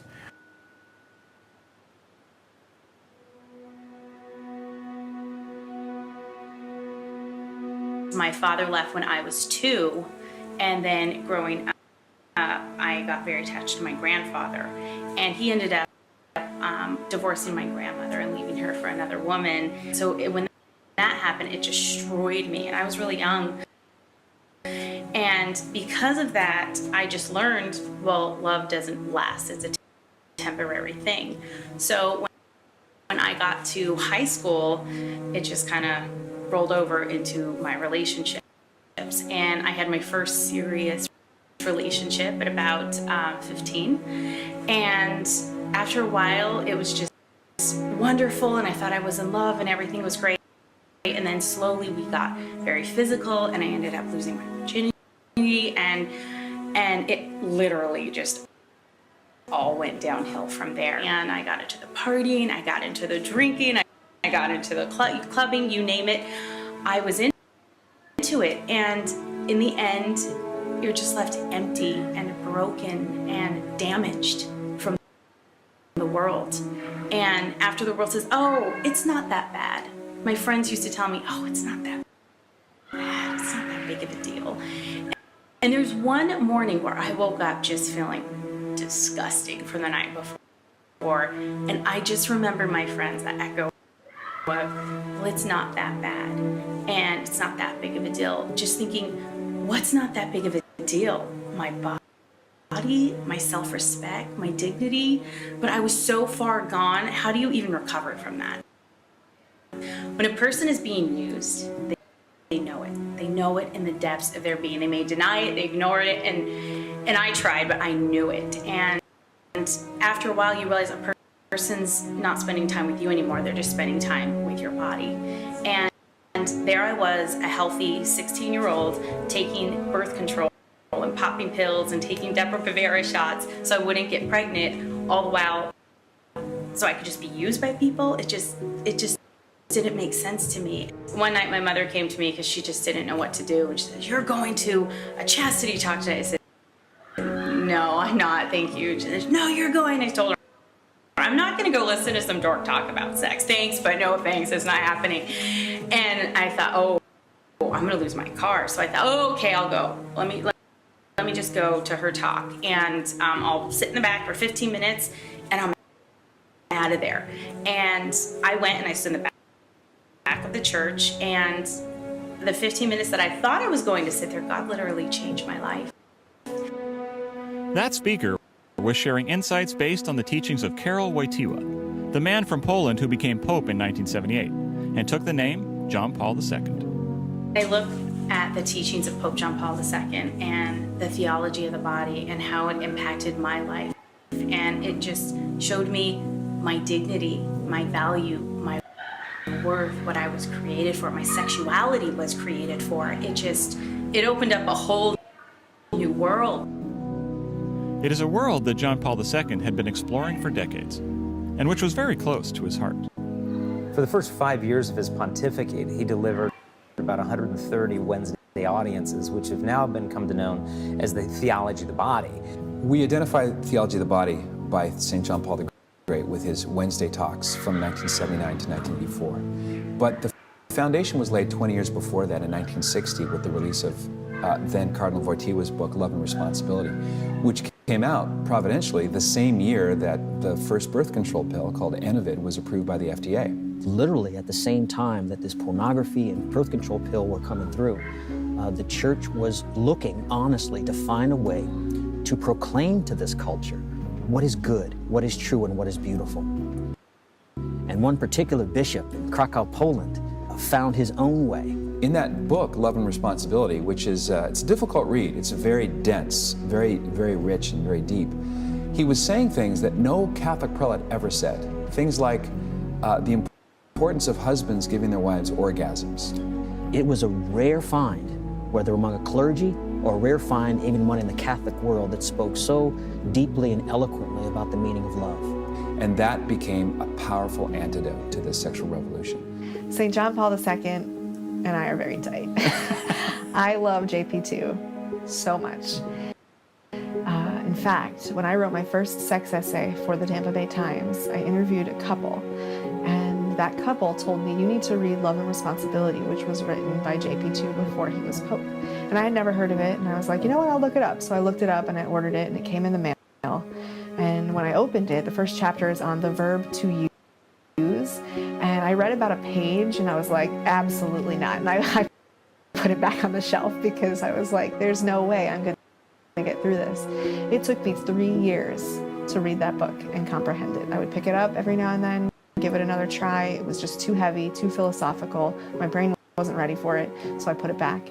But that third year that I had that book, I picked it up and I must have read it in about a month. I finished it on the 4th of July. I will never forget.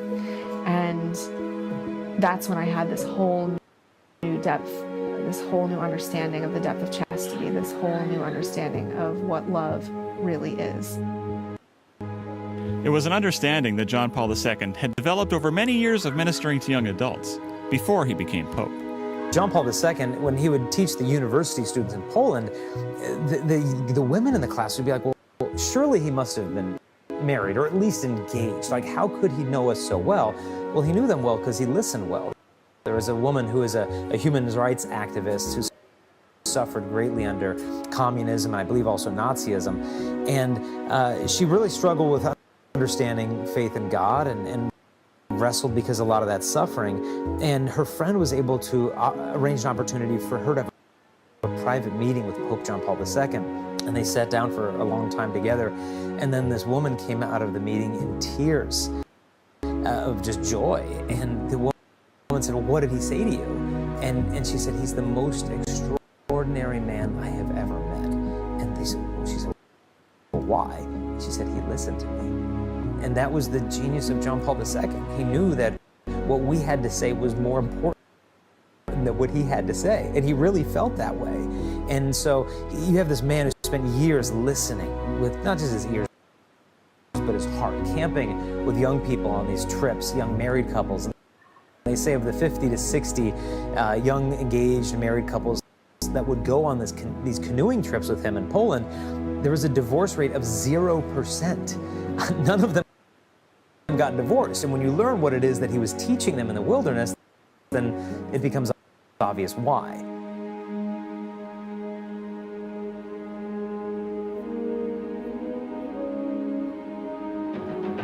One of the main points of John Paul II's teaching was that women were getting a raw deal from the sexual revolution.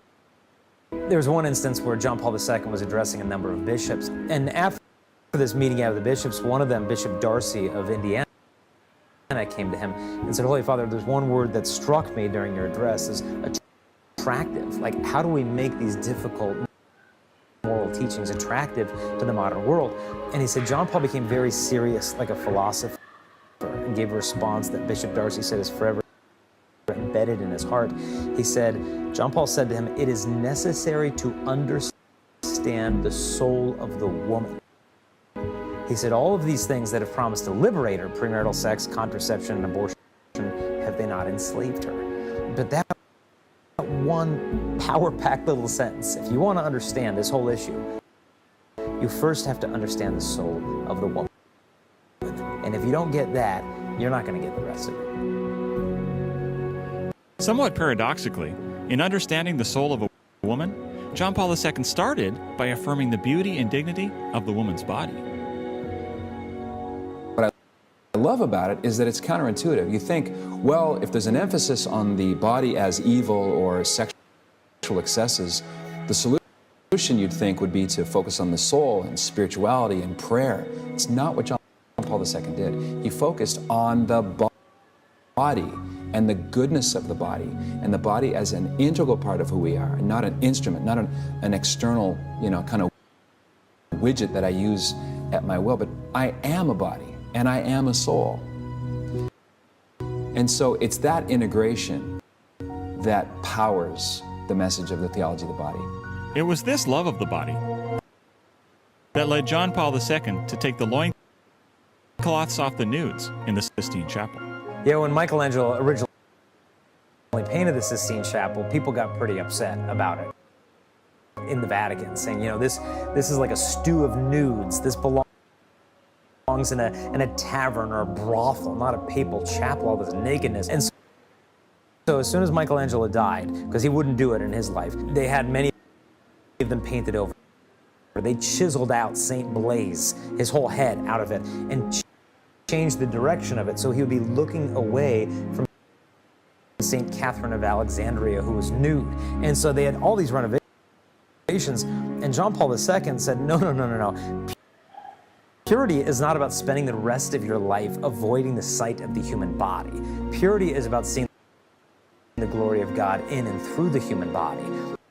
And so he ordered these restoration artists to go through and peel away the years of the soot and the grime, and to be able to take off many of these loincloths and restore it to its glory. And in many senses, that's what he did to the church's teachings on sexuality, that many of them had been encrusted under these countless misunderstandings and just a confused notion of what the church really taught. And he kind of peeled that away so we could see God's original design for human sexuality in all its beauty and all of its glory.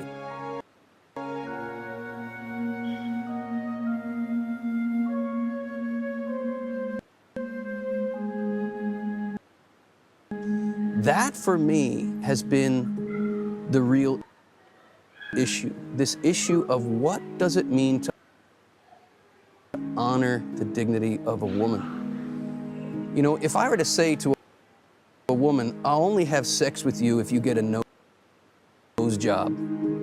I'll only have sex with you if you get breast implants. Am I loving her? Or am I treating her as some object for my pleasure? Is it any different if I say I'll only have sex with you if you sterilize your womb? Fertility is integral to who we are as human beings. I can't say to a woman, I love you, but I don't love your fertility.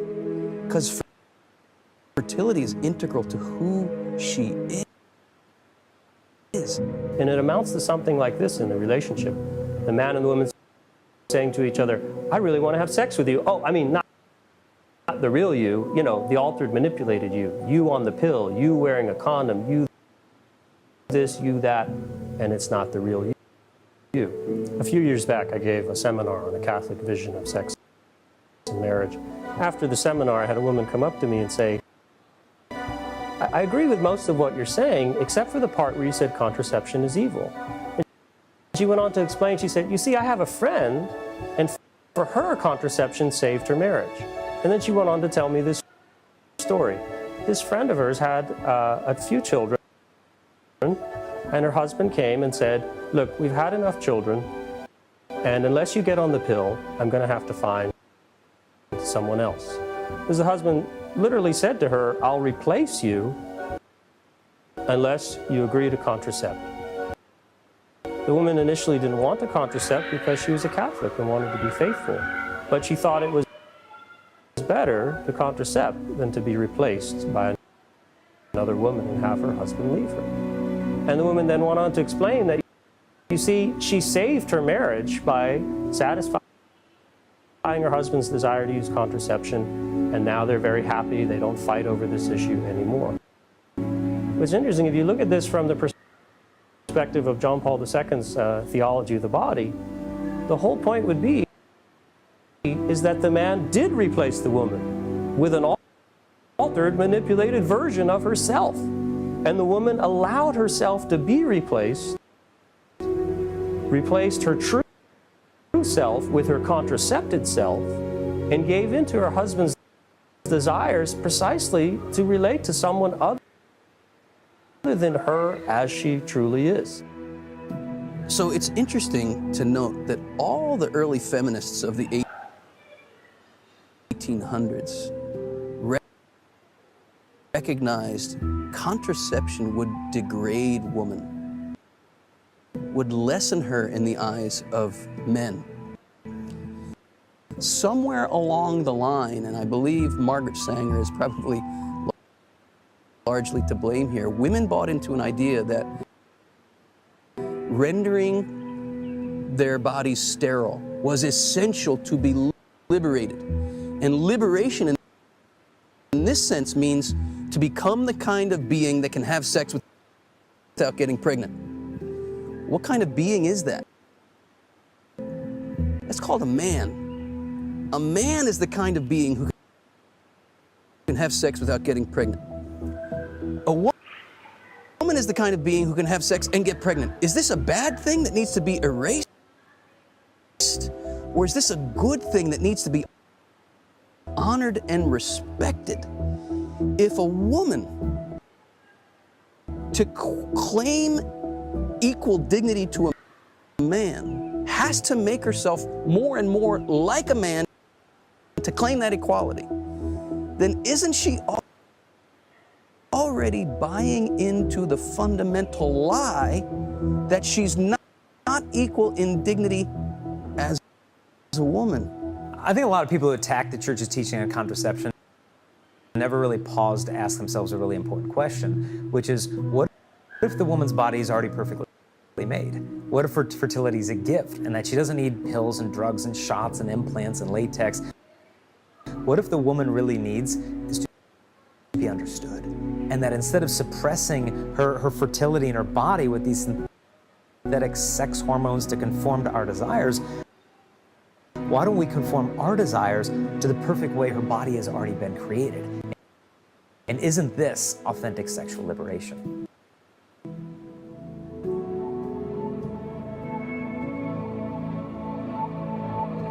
John Paul II also talks a lot about the language of sex. He notes that the body and the way we use it sends particular messages to others. The sexual act has a meaning. It's what one person is saying with his or her body to another person. And what John Paul II says, what the language of the body says, is that I'm willing to be a parent with you. Right? I've chosen you out of all the people that I was attracted to, and that's usually a lot. But you're the one I want to be a parent with. I want my whole life bound up with you. Right? That's what children do. They make your life completely bound up with another person's life. And so it's not just I find you attractive. It's not just I expect to enjoy a great physical pleasure with you. It's that I think you have what it takes, or can get what it takes, to be a parent. I think you're generous. I think you're kind. I think you're responsible. I think you'll make a great father or great mother. I want to bring more little yous into this world. What a thing to say to another person. On the other hand, contracepted sex says something very different. Look what contraception has done here. 50 years ago, if a guy said to a girl, I want to have sex with you, she could rightly conclude 50 years ago, this guy wants to marry me and father my children and build a life with me. What does it mean today? It means you're hot and I want an orgasm from you. Which one is more honoring of who and what a woman is and what a man is? You know, the church is not saying that you're going too far. You know, oh, you went all the way. No, that's not the problem. The church is the one saying, hey, we want you to go all the way. We want you to go not too far, but beyond that. Make a total gift of yourself. Is not a one-night stand or a hookup or friends with benefits. This isn't a total gift of self. It's a lie in the language of the body, because your body is saying, I am completely yours, when in reality, no total gift of the person has taken place.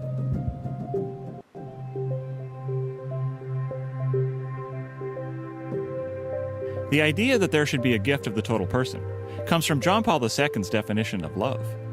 A lot of people think love is strictly a feeling. In the thought of Bishop Wojtyła, he recognized love as self-gift. Love is about willing the good of the other person. It's about making sure that this person's needs are met. It's about laying down your life for this person. Where you're actually wanting to do what's best for the other. And when you explain this to people, like, yeah, it makes sense. I know that ache of being alone and that ache of dissatisfaction when I've settled for something less than love. So the opposite of that then is not so much hate as we usually think of it as an emotion. What's the opposite of love then? So if love is this self-gift, willing the good and entrusting ourselves to the other, he posited that if it's in the will, then the opposite is to use one another. So instead of willing the good for the other, we take from the other for ourselves. And we don't entrust ourselves to the other, but we separate and protect ourselves from the other. So this use and protect is really the opposite of love, which is self-gift and entrusting ourselves to. For John Paul II, contraception is wrong then because it kills love. Contraception changes the very nature of the sexual act from loving a person to using a person. Now, Sexual pleasure is a great gift from God, and we need to rejoice in that gift properly understood and lived. But as soon as you remove fertility from the sexual equation, the goal is no longer starting a family. The goal is no longer serving the next generation. The goal is pleasure. And when pleasure is the goal, what do other human beings become? They become means for our pleasure.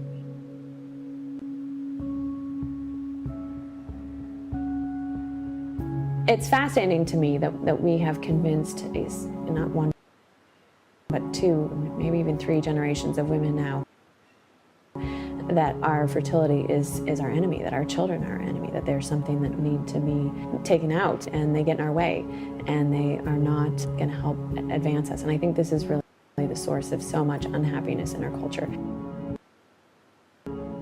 This triumph of the contraceptive mentality has changed everything about our view of children. It's almost like we're living in a, as someone once said, a post-apocalyptic wasteland where infertility is the goal.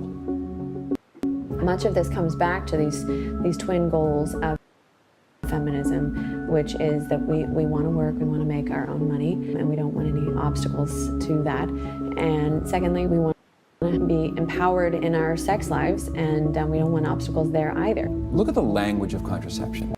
We use a verb to describe our behavior when we use birth control, and the word is protect.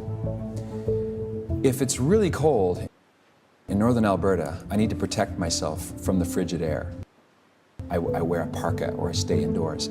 If I'm at war, I need the protection from the enemy with a bulletproof vest or a tank or whatever. But what am I protecting myself against when I use contraception? A baby. The coming to be of a new human person. We should not be using the language of protection to surround and to infiltrate what is supposed to be the ultimate experience of safety and security and peace and communion.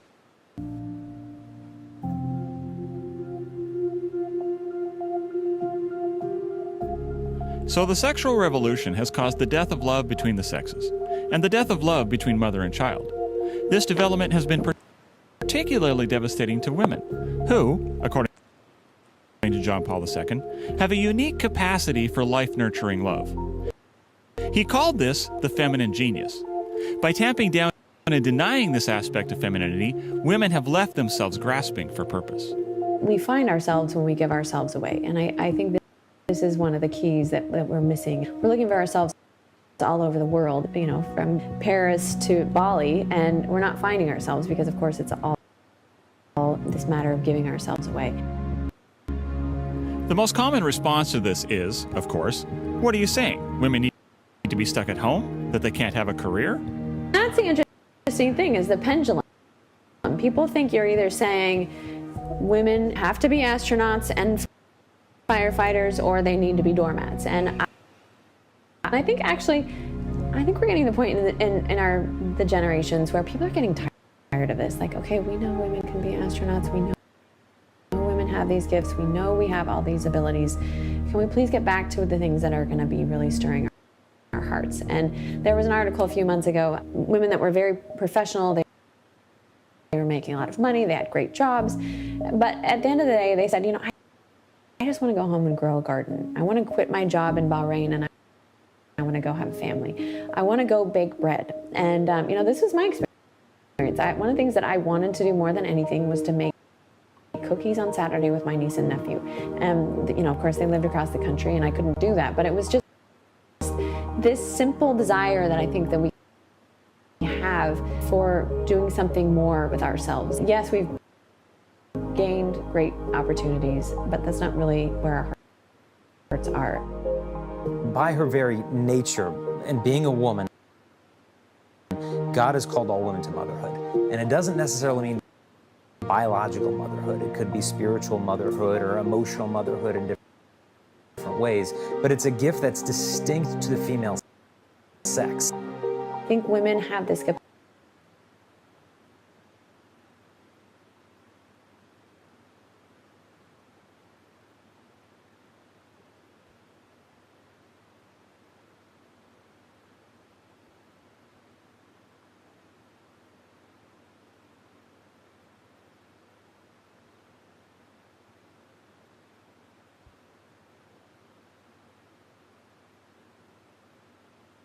the pendulum. People think you're either saying women have to be astronauts and firefighters.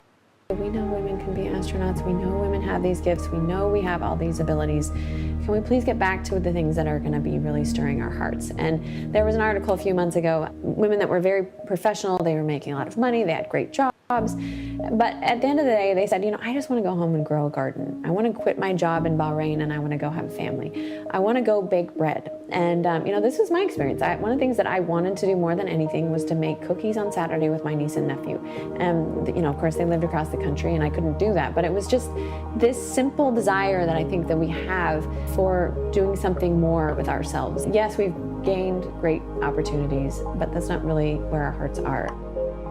By her very nature and being a woman, God has called all women to motherhood. And it doesn't necessarily mean biological motherhood. It could be spiritual motherhood or emotional motherhood in different ways, but it's a gift that's distinct to the female sex. I think women have this capacity to nurture. This is the kind of woman that when you leave her presence, you know yourself better. You know something about yourself that you didn't know before. You feel like more of yourself or more of a person. There's something healing and life-giving about it.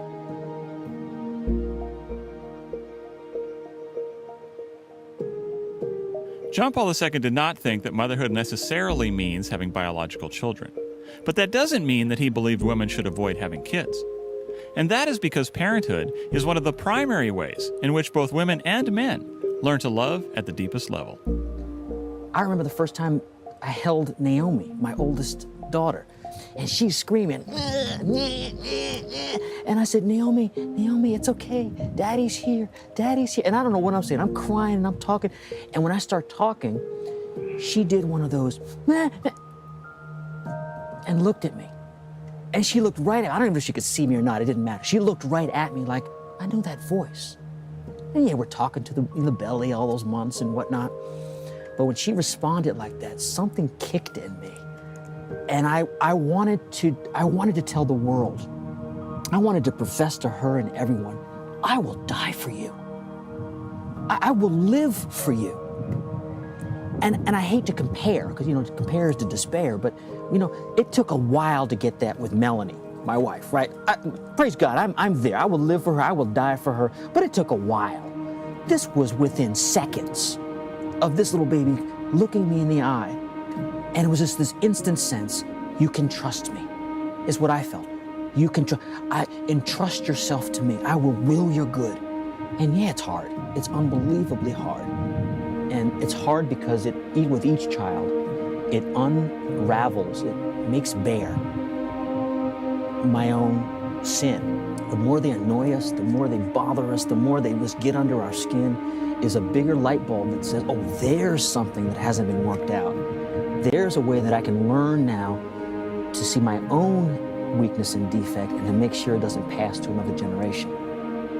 I had my first child when I was 35. I thought, these first 2 months, these are hard, but it's gonna get better. And it did a little bit, but there was still huge transitions. I remember even just thinking about going into the store, I have to take this child with me all the time. And it was just, I was used to traveling the world. I lived in France, I lived in Poland, I lived in Italy, and suddenly my life has just turned upside down. But the bigger thing was that I thought, every week I had this sense like, okay, next week's gonna get easier. It's gonna be better next week.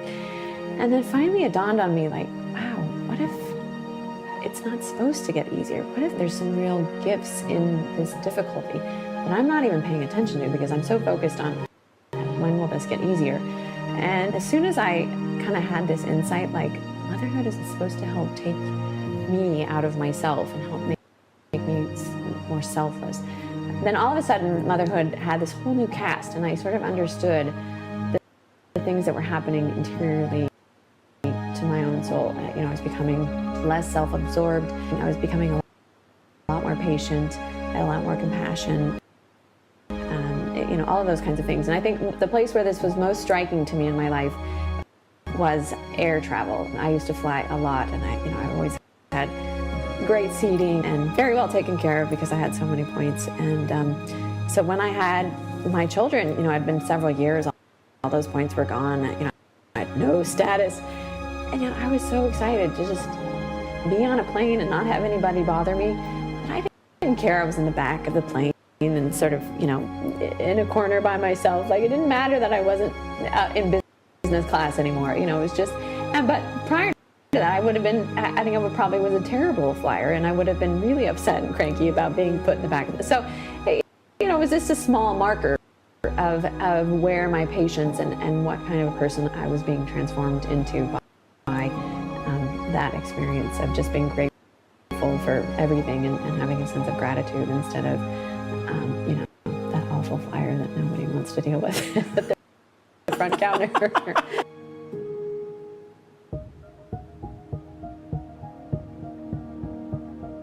So take a married couple. They've come to the conclusion, their eyes have been opened, that contraception is damaging to their relationship. Does this mean they just have to have 15 kids? The Catholic Church has never taught that couples are obligated to have as many children as is physically possible. Never was the teaching of the Church, never will be the teaching of the Church. But here's the question. What could a couple do if they have a good reason to be avoiding a child, maybe a financial reason, maybe a health reason, maybe they have several kids that are young and they just need a break, right? I can relate. What could they do to avoid a child that would not violate the dignity of their sexual union? Chances are everybody watching this is doing it right now. What could they do? They could abstain from sex. There is nothing wrong with abstaining from sex. We do it all the time. Every married couple knows that abstaining from sex can be a profound act of love. And oftentimes, very often in married life, love demands abstinence. And if you can't abstain, your love is called into question. You might want to make love, but you're at the in-laws and there are thin walls. If you can't abstain in this situation, your love is called into question. You might want to make love, but one of you is sick. You might want to make love, but it's after childbirth. You might want to make love, but you're in a public place. If you can't abstain in these situations, your love is called into question. And you might want to make love, but you have a serious reason to avoid a child. If you can't abstain in this situation, isn't your love called into question? Does this mean you have to abstain until you hit menopause? Well, let's look at that. A couple past childbearing years know that if they engage in intercourse, it's not going to result in a child. Are they contracepting? Not at all. They're accepting the way their bodies are made, the way the Creator made them. Well, guess what? A woman is naturally infertile for about 2/3 out of every month during her fertile years. With modern methods of natural family planning, not to be confused with the old-fashioned rhythm method, we can know with 98 to 99% accuracy when we're fertile and when we're infertile as a married couple. Armed with that information, it's the fertile time. You have a serious reason to avoid a child. What should you do? The loving thing is to abstain. It's another part of the month. You're infertile. Is there any reason you have to abstain now? I don't know. Are you in a public place? Are you at the in-laws with thin walls? Or is one of you sick? If not, if all systems are go, rejoice. Come together. This is the way God made them. One of the transformational realities for Melanie and me when we first got married was introduction to what's called natural family planning. And we grew up Catholic and thought we'd been around circles. We've never even heard of this before. So literally we're on our engaged encounter weekend, sitting on the floor, you know, one of these evenings, and this couple, this is not a cliche, they rolled in with the little 3 Series BMW, jumped out of the car into the retreat center, gave like a 12-minute talk on NFP, natural family planning, blah, blah, blah. And Melanie and I, we both got graduate degrees, we're Catholic, we're looking at them like, what the heck are they talking about? mean, they were given this enthusiastic, this has changed our marriage, 98% effective, and this and blah, blah, blah. And we're looking at it like, we should find out more about that. Every other couple in the room there was like, that was a waste of time. But Melanie and I went up and we signed our names to find out more information. Because you know what it was? It was them. There was something about them that was attractive. We weren't sold from hearing it the first time. We looked at it and we're like, whatever they got, we want that. That was the truth. That changed our life. What I found about using natural family planning instead of artificial contraception for child spacing is it's really more of an alternative lifestyle than an alternative to contraception. It is completely effective. There are these wonderful modern methods that have sometimes an even higher effectiveness rate. But it's a mistake to see it as an alternative to that, because it requires that you approach human sexuality from an entirely different perspective. It is a sacrifice-based method of child spacing. You don't get to do whatever you want, whenever you want. And that is the big difference between natural family planning and contraception. With natural family planning, we're talking about abstaining from intercourse during the woman's fertile period. It amounts to waiting for each other. But in contraception, there is already a statement there, although we could wait, we're not going to wait. And it comes across simply as this: sex with you is good, but not worth waiting for. You're not worth waiting for. You see, my love for you doesn't inspire self-control in me. You don't inspire self-control in me. You see, this is the point of contraception. Love is patient, but I'm not.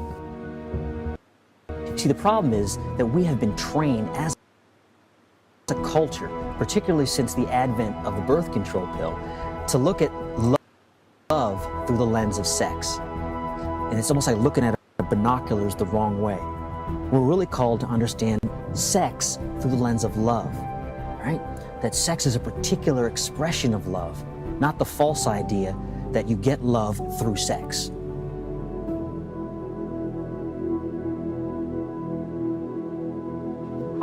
Basically, the only warnings we were ever given, I think, for casual sex was just make sure you're wearing protection, make sure you're on the pill, make sure so you don't get pregnant. That's that. That's all. That's the only kind of warnings I ever heard. And of course, no one would ever suggest, because it's assumed you're just going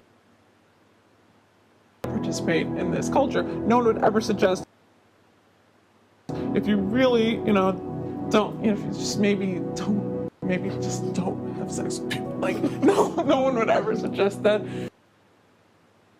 So it was just like, okay, well, just wear protection.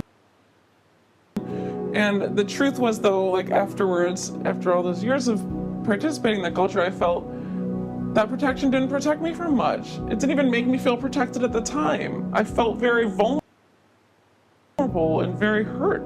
I felt very afraid of getting pregnant despite all that protection. It didn't protect me from my mental pain. It didn't protect me from the heartache. Where did I finally find a vision of sexuality that actually seemed beautiful to me? It wasn't what I had participated in. It was ultimately I learned it through the Catholic Church teachings, which later after college I had that roommate a convert roommate who was on fire to tell me about Catholic Church teachings on sexuality. And she had also had a challenging couple years prior to that, and heartache for similar background. It's a little different, but anyway, she had told me all about theology of the body, and John Paul II teaches this, and I thought, she's a little kooky, but at the same time, she was a really good friend. She was a really sweet girl, and it just, it made me think about things I hadn't thought about before. And then once I read more about it, or I just went to events where people talked about it, and I learned more about it. I went to a Christopher West conference, and it was very compelling once I absorbed it. And I thought, screw whatever I was doing before. I want to be in a relationship where someone values me, values my entire being, not just my body, but my heart, my soul, and I also don't want to be in any of those pressure scenarios again. And I just feel like so much of it was. And that's where John Paul II is just so amazing when he wrote about it. And it was such an appreciation for women, I felt. And I liked how he put it. He said, the opposite of love is not hate, it's to use someone. It's not just, I hate you, it's someone just going to use you and dispose of you and don't even care about you. And that's what I had experienced over and over. And at that point, I didn't want any more to do with that. It became like an allergic, like I don't want to be anywhere near that.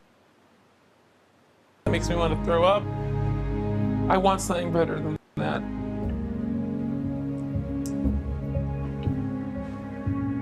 We know 50 years after Humanae Vitae better than we ever knew at Humanae Vitae. We've been living in, contraceptive hothouse. The experiment's been done.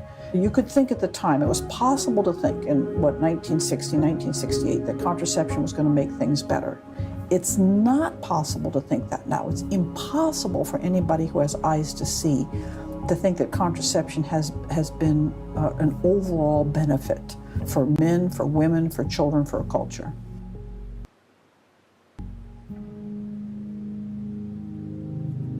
I am done with all that I've called love. Won't go back, my heart is all torn up.